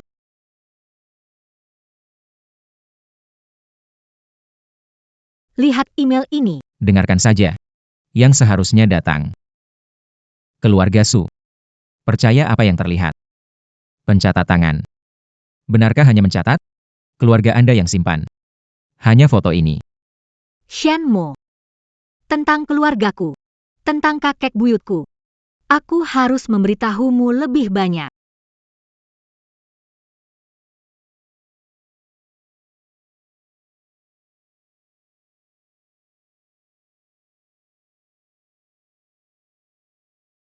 Secara awal, apakah kakek buyutku tahu? Tapi foto yang diperbaiki itu. Dan email ini. Semua bilang mereka tahu lebih banyak daripada bayanganku. Aku nggak bisa terutama dari kamu. Ini, cadangan indeks kontrak tukang. Kontrak tukang adalah perjanjian yang sudah jadi tradisi untuk mencatat tugas masing-masing, izin dan teknik kunci sebagai bukti kontrak. Setiap punya dokumen kontrak dan tanda ini. Tanda waktu lampau. Keluarga bertugas menjaga semua ini. Dan mencatat putusan. Papan kayu ini adalah kunci untuk membuka tempat penyimpanan. Di atasnya. Itu adalah kode kakek buyutku. Dia adalah hakim pena dalam sistem pengrajin roh. Foto bersama buktinya. Berdiri di antara pengrajin, memegang buku dan Jadi, buku catatan tanpa nama itu, yang muncul di toko kamu misterius, bentuk pengarsipan lain. Mereka sedang mengingatkan kamu, harus menjalankan tugas sebagai keturunan hakim. Tidak tahu apa yang mereka pikir. Ayahku tahu lebih banyak. Ayahmu? Ayahku. Sejak aku kecil, dia sering melamun melihat barang-barang tua. Tapi dia tidak pernah bicara apa-apa. Sekitar 10 tahun yang lalu, dia bilang mau mengunjungi kenalan lama. Lalu, dia tidak pernah kembali. Kirim 2 surat tanpa alamat pengirim. Di surat itu cuma bilang, masa lalu sudah berakhir, jangan cari. Setelah itu, surat pun tidak ada. Jadi, menurutmu, ayahmu menghilang. Ada hubungannya dengan tukang gua. Dulu aku tidak berani, sekarang kemungkinan besar. Dia ingin melepaskan diri dari takdir keluarga, atau mungkin alasan dia terjebak di dalam. Maaf, Shenmo, seharusnya aku beritahu lebih. Aku malah membuatmu ikut terjebak juga. Kamu bilang ini adalah kunci rahasia, catatan penghakiman itu. Mungkin masih ada di tempat lain. Seharusnya masih ada, menurut petunjuk catatan buyut. Dokumen asli dan kontrak disimpan. Keturunan langsung dan kunci rahasia bisa membukanya. Ayahku tahu tempatnya. Atau, ada kunci rahasia di catatan penghakiman ini. Kalau kita bisa mendapatkan, kita bisa sepenuhnya mengungkap tabir misteri tukang mak, mungkin menemukan jejak hilang atau petunjuk tentang, mungkin mengetahui rencana penjaga malam. Kamu ingin menguraikan petunjuk di piring kayu ini dan temukan keputusan. Bukan hanya itu. Aku harus memecahkan kode komunikasi internal mereka. Dan juga, daftar yang mungkin ada. Papan kayu ini adalah kunci serangan balik. Su Qinghe, apakah kamu bersedia mengubah rahasia menjadi pedang tajam melawan mereka? Tentu saja, ini hutang keluarga, harus dilu. Kebenarannya, aku juga harus selidiki.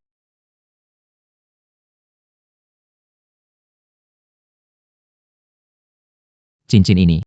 Kelihatannya bukan cuma sekedar peninggalan. Apa tadi hanya perasaanku saja? Atau ada sesuatu? Mungkin di dalamnya. Ada struktur khusus ya.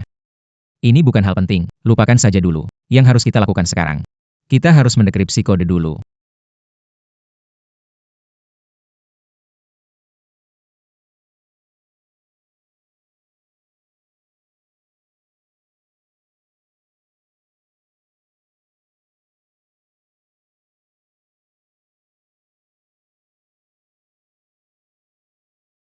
Belum yakin. Tapi arahnya sudah benar. Istirahat sebentar dulu. Melakukan yang terbaik. Tanpa kamu, dan kunci keluargamu, kita tidak akan menemukan pintunya. Kamu juga. Kalau tanpa kamu, aku mungkin gak punya keberanian buka kotak besi ini.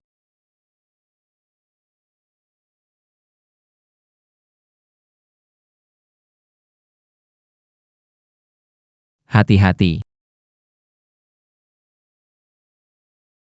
Sepertinya, kerja kita untuk memecahkan kode ini. Ada yang gak suka kelihatannya.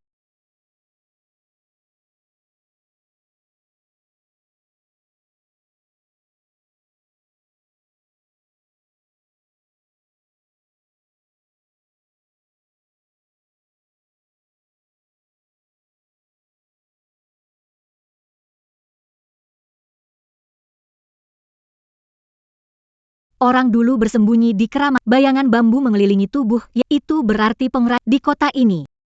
Ahli pembuat kerajaan. Mungkin maksudnya. Kebakaran memakan nyawa pengrajin kin. Pengrajin bambu. Pengrajin bambu tahu kejadian. Di kota ada seorang pengrajin bambu, tinggal di ujung, tapi dia sudah tua, sulit berjalan, jarang bertamu, tapi keahliannya luar biasa. Lalu apa nama marganya? Dia dengan Kinjang. Sebenarnya ada hubungan apa? Semua orang memanggilnya Lau Qin si tongkat bambu, Qin si bambu. Benar, sepertinya memang tapi karena dia tukang bambu, dia kehilangan satu kaki. Jadi orang hanya ingat keahlian dan marganya. Nama asli, tidak ada orang ingat. Apakah mungkin Dia adalah keturunan Kinjiang? Jika Kinjiang penjaga kuil terbunuh, dan keturunannya melarikan diri. Dengan rasa dendam mendalam. Mewarisi keahlian keluarga, sangat mungkin. Dia menyembunyikan identitas, cocok untuk bersembunyi dari dunia, juga sesuai dengan tubuh. Kalau dia penjaga malam, kenapa dia sampaikan pesan seperti ini kepada kita? Catatan ini, seperti petunjuk. Lihat saja, kita akan tapi harus sangat hati-hati. Entah dia pemecah masalah, atau pembalas dendam, dia tetap berbahaya. Pergi sekarang. Kalau dia pakai cara ini untuk berikan kita informasi. Kita harus cepat sebelum yang lain tahu. Kelihatannya, ada seseorang membantu. Ayo pergi. Kita temui pengrajin bambu tua itu. Pak Chin. Pintu tidak dikunci, memang supaya orang bisa masuk. Duduk saja, di sana ada kursi. Paman Qin, itu kami. Datang untuk panah itu. Dan kertas itu, kan? Gadis keluarga Su. Sudah besar begini. Buyutmu, Tuan Su. Dulu tangannya saat menulis. Sangat stabil. Guru Qin. Saya langsung saja. Anda dan ahli Qin waktu itu. Apa hubungan kalian? Dia adalah paman saya. Saya Qin Hai. Anak bungsu di keluarga kaki saya ini. 30 tahun lalu malam itu. Lari terlalu lambat. Di bawah Bos Wu. Orang yang disuruhnya buat pakai tongkat Baisai dipukul Pak. Paman besarku. Nggak mau bongkar warisan leluhur. Adalah fondasi desa ini. Bos Wu merasa dia ganggu. Mulai mencoba membujuk. Nggak bisa dibujuk. Langsung main Penguru's Lu. Hanya melihat dari samping. Bukannya mencegah. Malah memberikan rokok. Chen Yongnian. Menerima uang dari Bos Wu. Dan surat tanah. Paman besar saya. Tidak bertahan sampai malam. Bersembunyi di tumpukan kayu belakang. Melihat membawa orang pergi. Mereka pikir keluarga Qin tidak ada. Aku pintang. Merangkak keluar dari kota, lalu bertahan hidup. Pedagang Wu yang mati mendadak itu. Aku yang suruh orang melakukan, itu aku. Aku yang tambahkan sesuatu di karya pamanku, kan tembaga itu, aku yang menyelipkannya di tangannya. Aku hanya ingin seluruh kota tahu. Gerakkan keluarga Dragon Kill. Ini adalah akibatnya. Jadi, orang-orang itu kemudian Semyo yang saya carry. Mereka pantas mati. Lalu membentuk kembali kelompok pengrajin. Saya sendiri. Tidak bisa sebanyak itu. Cari orang, ajari dasar, buat aturan. Kita bukan pembunuh kejam. Para orang jahat tahu, di atas mereka. Bukan cuma hukum, tapi juga karma. Biar nanti yang mau jadi pedagang Wu. Bisa pikir-pikir dulu. ini yang Anda maksud. Mencegah munculnya pedagang Wu baru. Kota tua. Jangan sampai jadi tempat yang hanya peduli uang saja. Kakek buyutmu adalah orang bijak. Dulu dia menyetujui catatan, menasihati pamanku, beberapa hal.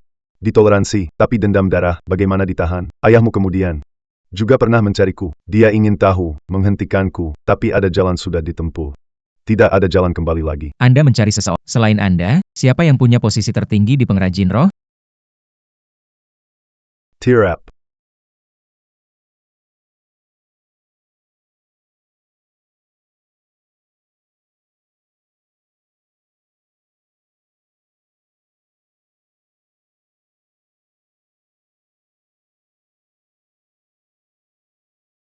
Dia sudah tak sabar lagi. Dia akan datang sendiri untuk membereskannya. Dia. Siapa yang sudah tak sabar? Aku yang membawa serigala masuk, sekitar 5 tahun lalu. Usiaku sudah tua, ada pekerjaan yang perlu bantuan orang lain.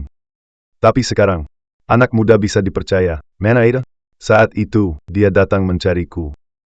Pak Liu. Bagaimana Anda tahu? Di kertas tertulis, lilin baru. Liu, terdengar juga berarti keberlanjutan, saya pikir. Mungkin mengacu. Lu Chengen. Ya. Dia mengaku sebagai ahli feng shui. Paham sedikit tentang, lebih paham. Bagaimana? Menyentuh hati. Katanya, dia juga orang dari desa ini. Keluarga leluhurnya, pernah mengalami ketidakadilan. Dia sangat membenci Mentalitas mata duitan di kota ini sekarang. Dia bilang dia kagum dengan apa yang aku lakukan. Dia mau bantu aku, dengan caranya, supaya karma bekerja lebih cepat. Kamu membiarkan dia bergabung? Dia berbicara begitu meyakinkan. Dan memang, pakai cara tak biasa bikin orang paranoid. Aku merasa, orang seperti dia punya potensi besar, bisa bikin para penjahat ketakutan. Biarkan dia. Biarkan dia bertanggung jawab menggoda dan menggaji hari. Ya. Menciptakan suasana. Awalnya baik-baik saja. Semuanya sesuai aturan. Hanya ditujukan pada target yang sudah ditentukan. Tapi kemudian dia semakin tidak puas. Dia bilang aturan saya terlalu lambat, terlalu lembek. Dia bilang kota tua sedang sakit, menghukum beberapa orang jahat. Tidak cukup, harus dibersihkan. Buang semua yang tidak bersih. Semuanya harus disucikan. Bagaimana mendefinisikan ketidak? Di matanya, menggembel kentanggan Kessel. Itu tidak murni. Bicara keburukan orang di belakang tidak murni. Berbisnis, riche, itu tidak murni. Bahkan, berusaha mengubah tampilan lama desa ini juga dianggap tidak murni. Dia hanya ingin punya satu, kembali ke masa lalu, tempat semua orang hanya menurut padanya. Sebuah kota tua yang murni. Orang gila. Aku bertengkar dengannya, bilang dia tidak boleh membunuh sembarangan. Dia bilang aku sudah pikun. Mataku dibutakan oleh kebencian. Merupakan kebenaran, aku dan dia akhirnya putus hubungan. Anda curiga. Kepala Desa Liu dibunuh oleh Tuan Liu untuk merebut kendali utama Minjiang? Semua ini ulahnya. Orangnya mengumpulkan beberapa orang radikal menjara saya 5. Sekarang dia merasa kuat. Dia pikir saya menghalanginya. Jurnalis Shen. N.A.K. Su. Salah, ingin balas dendam. Aku ingin melindungi desaku, tapi tak kusangka. Malah mendatangkan serigala yang lebih kejam. Kalian harus menghentikannya. Hentikan. Bagaimana caranya? Siapa yang jadi target selanjutnya? Aku tidak tahu. Siapa yang tertulis secara spesifik, siapapun yang menghalangi jalannya untuk membersihkan, takkan lolos. Takutnya, yang pertama ada orang yang ingin mengubah wajah lama kota ini.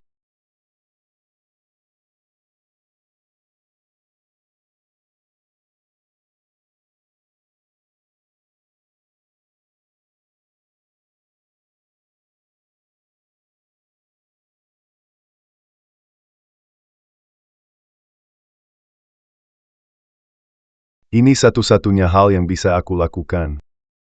Saat tulang tua ini, masih ada sedikit kekuatan.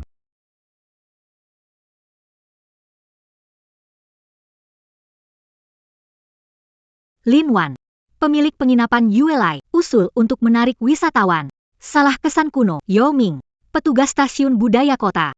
Usul renovasi di seberang jalan, Nenek San, sewa rumah untuk kafe. Masih ada beberapa nama. Di belakang tertulis, bisnis gagal, banyak ular mengganggu tetangga. Daftar pemurnian Liu Cheng'en. Dosa-dosa yang ada di dalam merusak tampilan kota tua. Dan orang-orang dengan perilaku buruk. Di matanya, mereka semua dianggap tidak suci.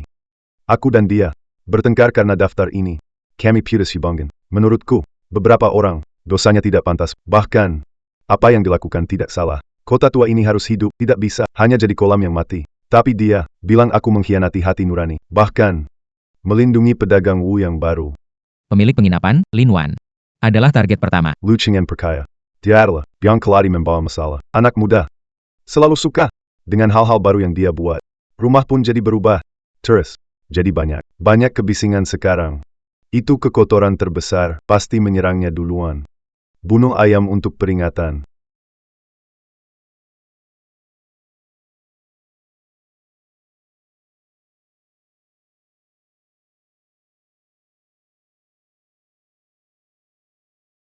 Cepat pergi, lewat hutan bambu, orang datang.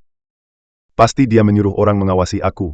Kalau kita terjebak di sini, akan jadi masalah besar.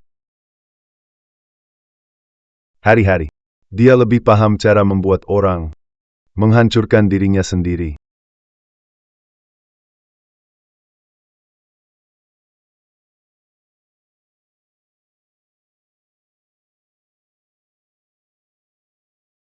Jalan penyucian Liu Cheng'en dimulai. Lin Wan, muda dan berbakat, di mata si gila Liu. Dialah target utama. Lalu apa yang harus beritahu Lin Wan? Suruh atau tinggalkan desa Ingatkan dia. Tapi bukan hanya untuk bersembunyi. Kita harus melindunginya dan memancing ular keluar. memancing ular keluar, menggunakan Lin Wan sebagai umpan. Kita ambil langkah perlindungan menunggu Liu Cheng'en mengirim orang. Karena dia berani menjadikan Lin Wan sebagai target utama, aksinya cepat. Kita harus meyakinkan Lin Wan. Begitu mereka mulai bisa tangkap basah. Ikuti petunjuknya. Kita akan sampai ke Liu Cheng. Lalu, bisakah Lin Wan bekerja sama? Ceritakan yang dikatakan si pandai juga daftarnya. Semua kejadian, beritahu dia orang yang pintar. Untuk berbisnis di tempat ini, harus menyingkirkan masalah besar di tempat ini. Waktunya tidak banyak. Pergi ke penginapan Yulai. Ada satu hal lagi. Cari pemuda lokal yang bisa menjaga rahasia.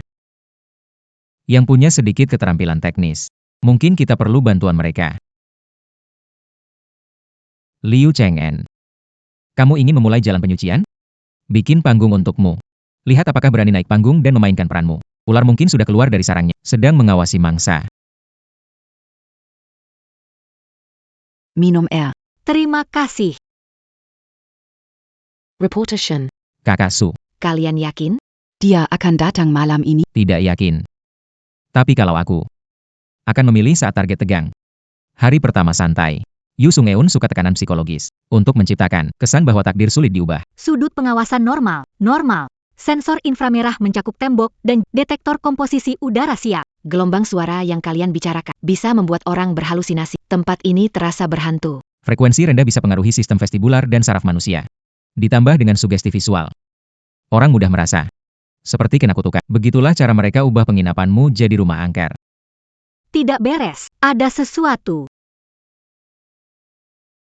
Perhatikan dekat kotak listrik dan arah balok utama. Tetap di dalam kamar. Tutup pintu rapat, abaikan suara apapun. Jangan keluar.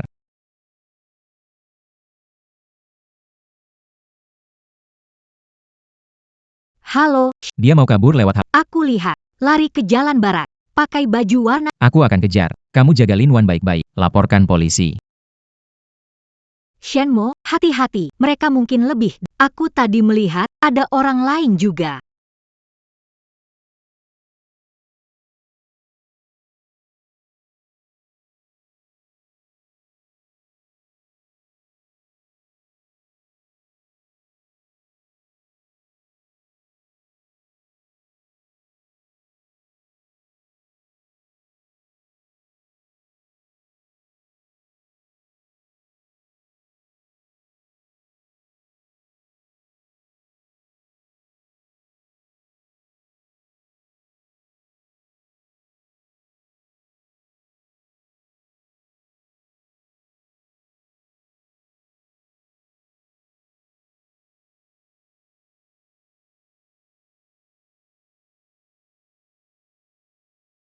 Shen Jun. Memang tajam. Berhasil mematahkan trik kecilku, dan mengintip sebagian. Bisakah mengetahui keseluruhan? Kalian mendesakku terus-menerus. Sudah terjerat dalam jaring karma. Tak bisa melepaskan diri. Penyakit lama kota tua. Bukan kau yang bisa menyelesaikan. 7 hari lagi, perayaan 100 tahun kota tua. Orang-orang berkumpul. Energi positif memuncak. Saat paling mudah digoyahkan. Saat itu aku akan menampilkan. Penggaki menekir. Membersihkan aliran keruh. Membentuk ulang tata tertib. Target ada di belakang kalian. Mendukung pengembangan, menghancurkan elit budaya lama. Kami menantikan kedatanganmu, bersama menyaksikan kelahiran baru. Tampaknya Liu Cheng'en tidak hanya ingin terus menyerang individu. Memanfaatkan momen peringatan 100 tahun di tempat umum, untuk menciptakan peristiwa besar.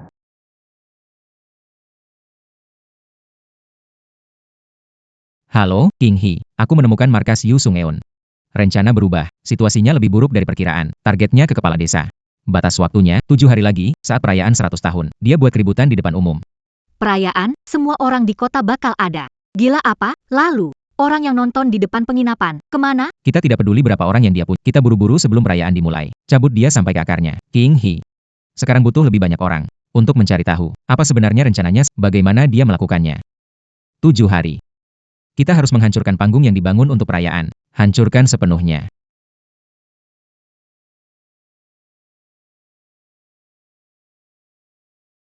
Lihat bambu ini. Apakah ini terlalu tebal? Dan warnanya juga beda dengan yang lain. Bambu itu berlubang. Ada sesuatu di dalamnya, tersambung dengan kabel. Mungkin pengeras suara yang dimodifikasi. Pakin. Saluran suara utama. Ada yang sudah utak-atik. Ada tambahan kabel, ditaruh di celah pintu lantai. Kalian ke area penonton yang ramai saja. Latar belakang panggungnya, ada lapisan di dalam. Coba sentuh. Ada benda keras di sana. Dia pakai lampu. Sistem suara sebagai pelindung, menyelipkan perangkatnya sendiri. Ham. Neri. Begitu musik mulai, lampu berubah. Tak ada orang yang terlalu peduli pada gangguan suara atau cahaya. Tapi ini, Justru yang membuat orang-orang mengalami ilusi bersama. sebelum mereka mulai mematikan atau menghancurkan alat ini, jangan sampai ketahuan. Harus beritahu kepala desa. Masih ada target lain. Beri mereka peringatan. Tapi jangan menyebar rumor, agar tidak bikin panik. Suruh Liu Cheng'en ubah rencana. Semua ini akibat ulahku. Biar aku yang menyelesaikan jalur tikus di atap aula samping. Aku kenal. Besok ke sana jagain dia. Terlalu berbahaya, Paman Qin. Hidupku yang tua ini, lama seharusnya menemani pamanku. Kalau bisa menghentikan orang gila itu, layak. Oh, di luar mungkin ada kucing. Aku keluar sebentar untuk lihat-lihat. Hati-hati.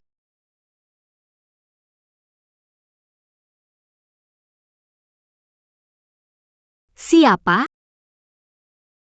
King He. King He. Su King He.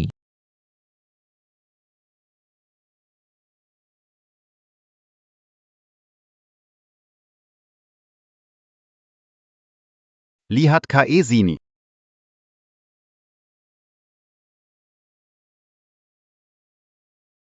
Shen Jun. Hutang karma harus diselesaikan. Jam 3 tengah malam di kota, di depan sumur di kuil Dewa Kota.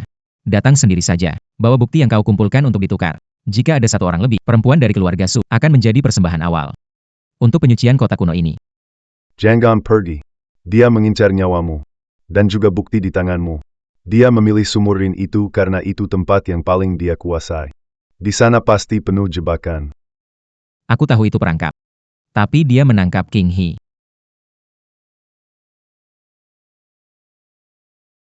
Kamu berniat pergi sendirian? Itu kan sama saja dengan cari mati. Dia jadikan Su jadi sandera.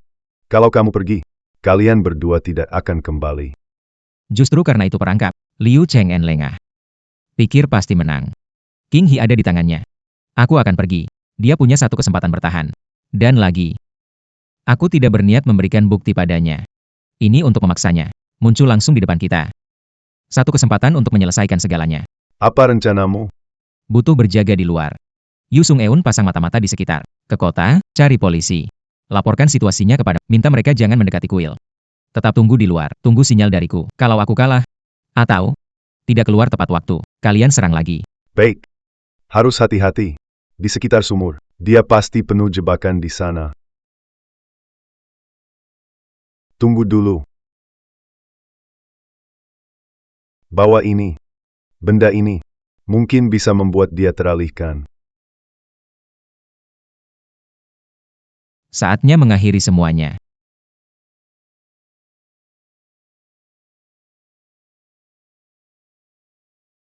Wartawan Shen, kamu tepat waktu. Bawa barangnya.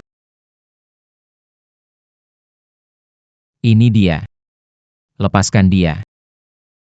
Jangan buru-buru. Wartawan Shen, kamu menyelidiki ini sejauh ini. Kamu tahu kenapa? Aku melakukan Untuk mengambil alih kota tua, menjadi koleksi antik milikmu sendiri. Tidak. ini untuk menyelamatkan. Lihat kota tua ini. Di permukaan terlihat seperti dulu. Namun di dalam sudah lama tercemar oleh uang. Dilanda oleh hal-hal dari luar. Hiruk-pikuk pengunjung. Pedagang licik. Mengeyakin mevahan, melupakan asal-usul. Ini butuh pembersihan total. Hanya ketakutan yang paling mendalam. Yang bisa membuat mereka ingat. Apa itu rasa hormat? Apa itu aturan? Biarkan kota tua ini kembali pada tatanan yang murni. Dengan racun. Dengan jebakan. Menggunakan ilusi. Untuk menciptakan rasa takut. Membunuh tanpa sebab. Inikah kau sebut penyelamatan? Gila. Hahaha. Keras kepala. Baiklah. Aku akan membuatmu melihat langsung penghakiman terakhir. Baiklah. Lokasi Perayan. Aku memasang jebakan di segala penjuru. Hanya butuh satu sentuhan. Cukup memengaruhi separuh penduduk kota. Merasa panik di tengah perayaan. Saat itu, hanya perlu sedikit arahan, buat para pendosa itu. Malu di umum, bahkan hancur. Agar kota tua ini, lahir kembali di tengah kepanikan. Orang di luar kuil, dengarkan, kalian semua Dibohongi oleh Yu Sung. tidak ada hal seperti roh halus. Atau kutukan dari langit. Semua itu Adalah tipuan buatan Yu Sung Eun. Seperti ini.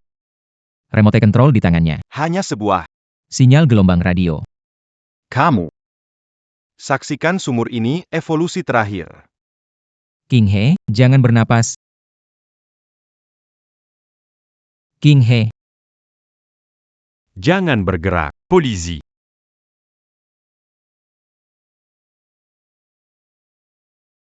Liu Chenggang.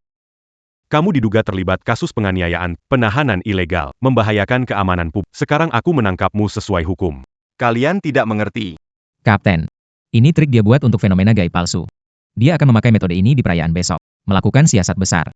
Lakukan penyelidikan kumpulkan bukti sesuai. Ya. Saudara sekalian, lihat jelas-jelas, tidak ada hukuman dari Dewa Kota. Tuan Zhao, merekalah yang menggunakan parfum di botol ini untuk membuatmu berhalusinasi. Tuan Chen, dia dibunuh dengan buku catatan. Hingga mati, bikin orang ketakutan sampai sumur menyeramkan ini. Kertas berisi mantra. Ada mekanisme di bawah batu ini. Semuanya ada mekanisme. Semua ini buatan manusia. Orang bernama Liu Chengyan ini. Dia belajar ilmu sesat. Ingin mencelakai seluruh kota, dia gila. Dia memanfaatkan tradisi lama untuk menciptakan mitos tentang Yin Zhuang. Tujuannya mencelakai orang dan mengendalikan pikiran. Banyak bukti di rumah. Bukti itu bisa membuktikan Bawa Perji. Reporter Chen. Nonasu. Terima kasih atas kerjasama. Bukti penting. Kami masih melakukan pencatatan rinci. Selain itu, tentang si Tuan Qin. Aku juga bersalah. Pada masa lalu, saudagar Wu. Aku yang bertindak. Pengelola Zhao. Tuan Li. Aku juga turut serta. Aku mengaku bersalah. Neiman. Aku tak menduga akan membawa dampak. Orang gila seperti ini. Kembali dulu, kerjasama dalam detail kasus, hukum akan memberikan keputusan yang adil.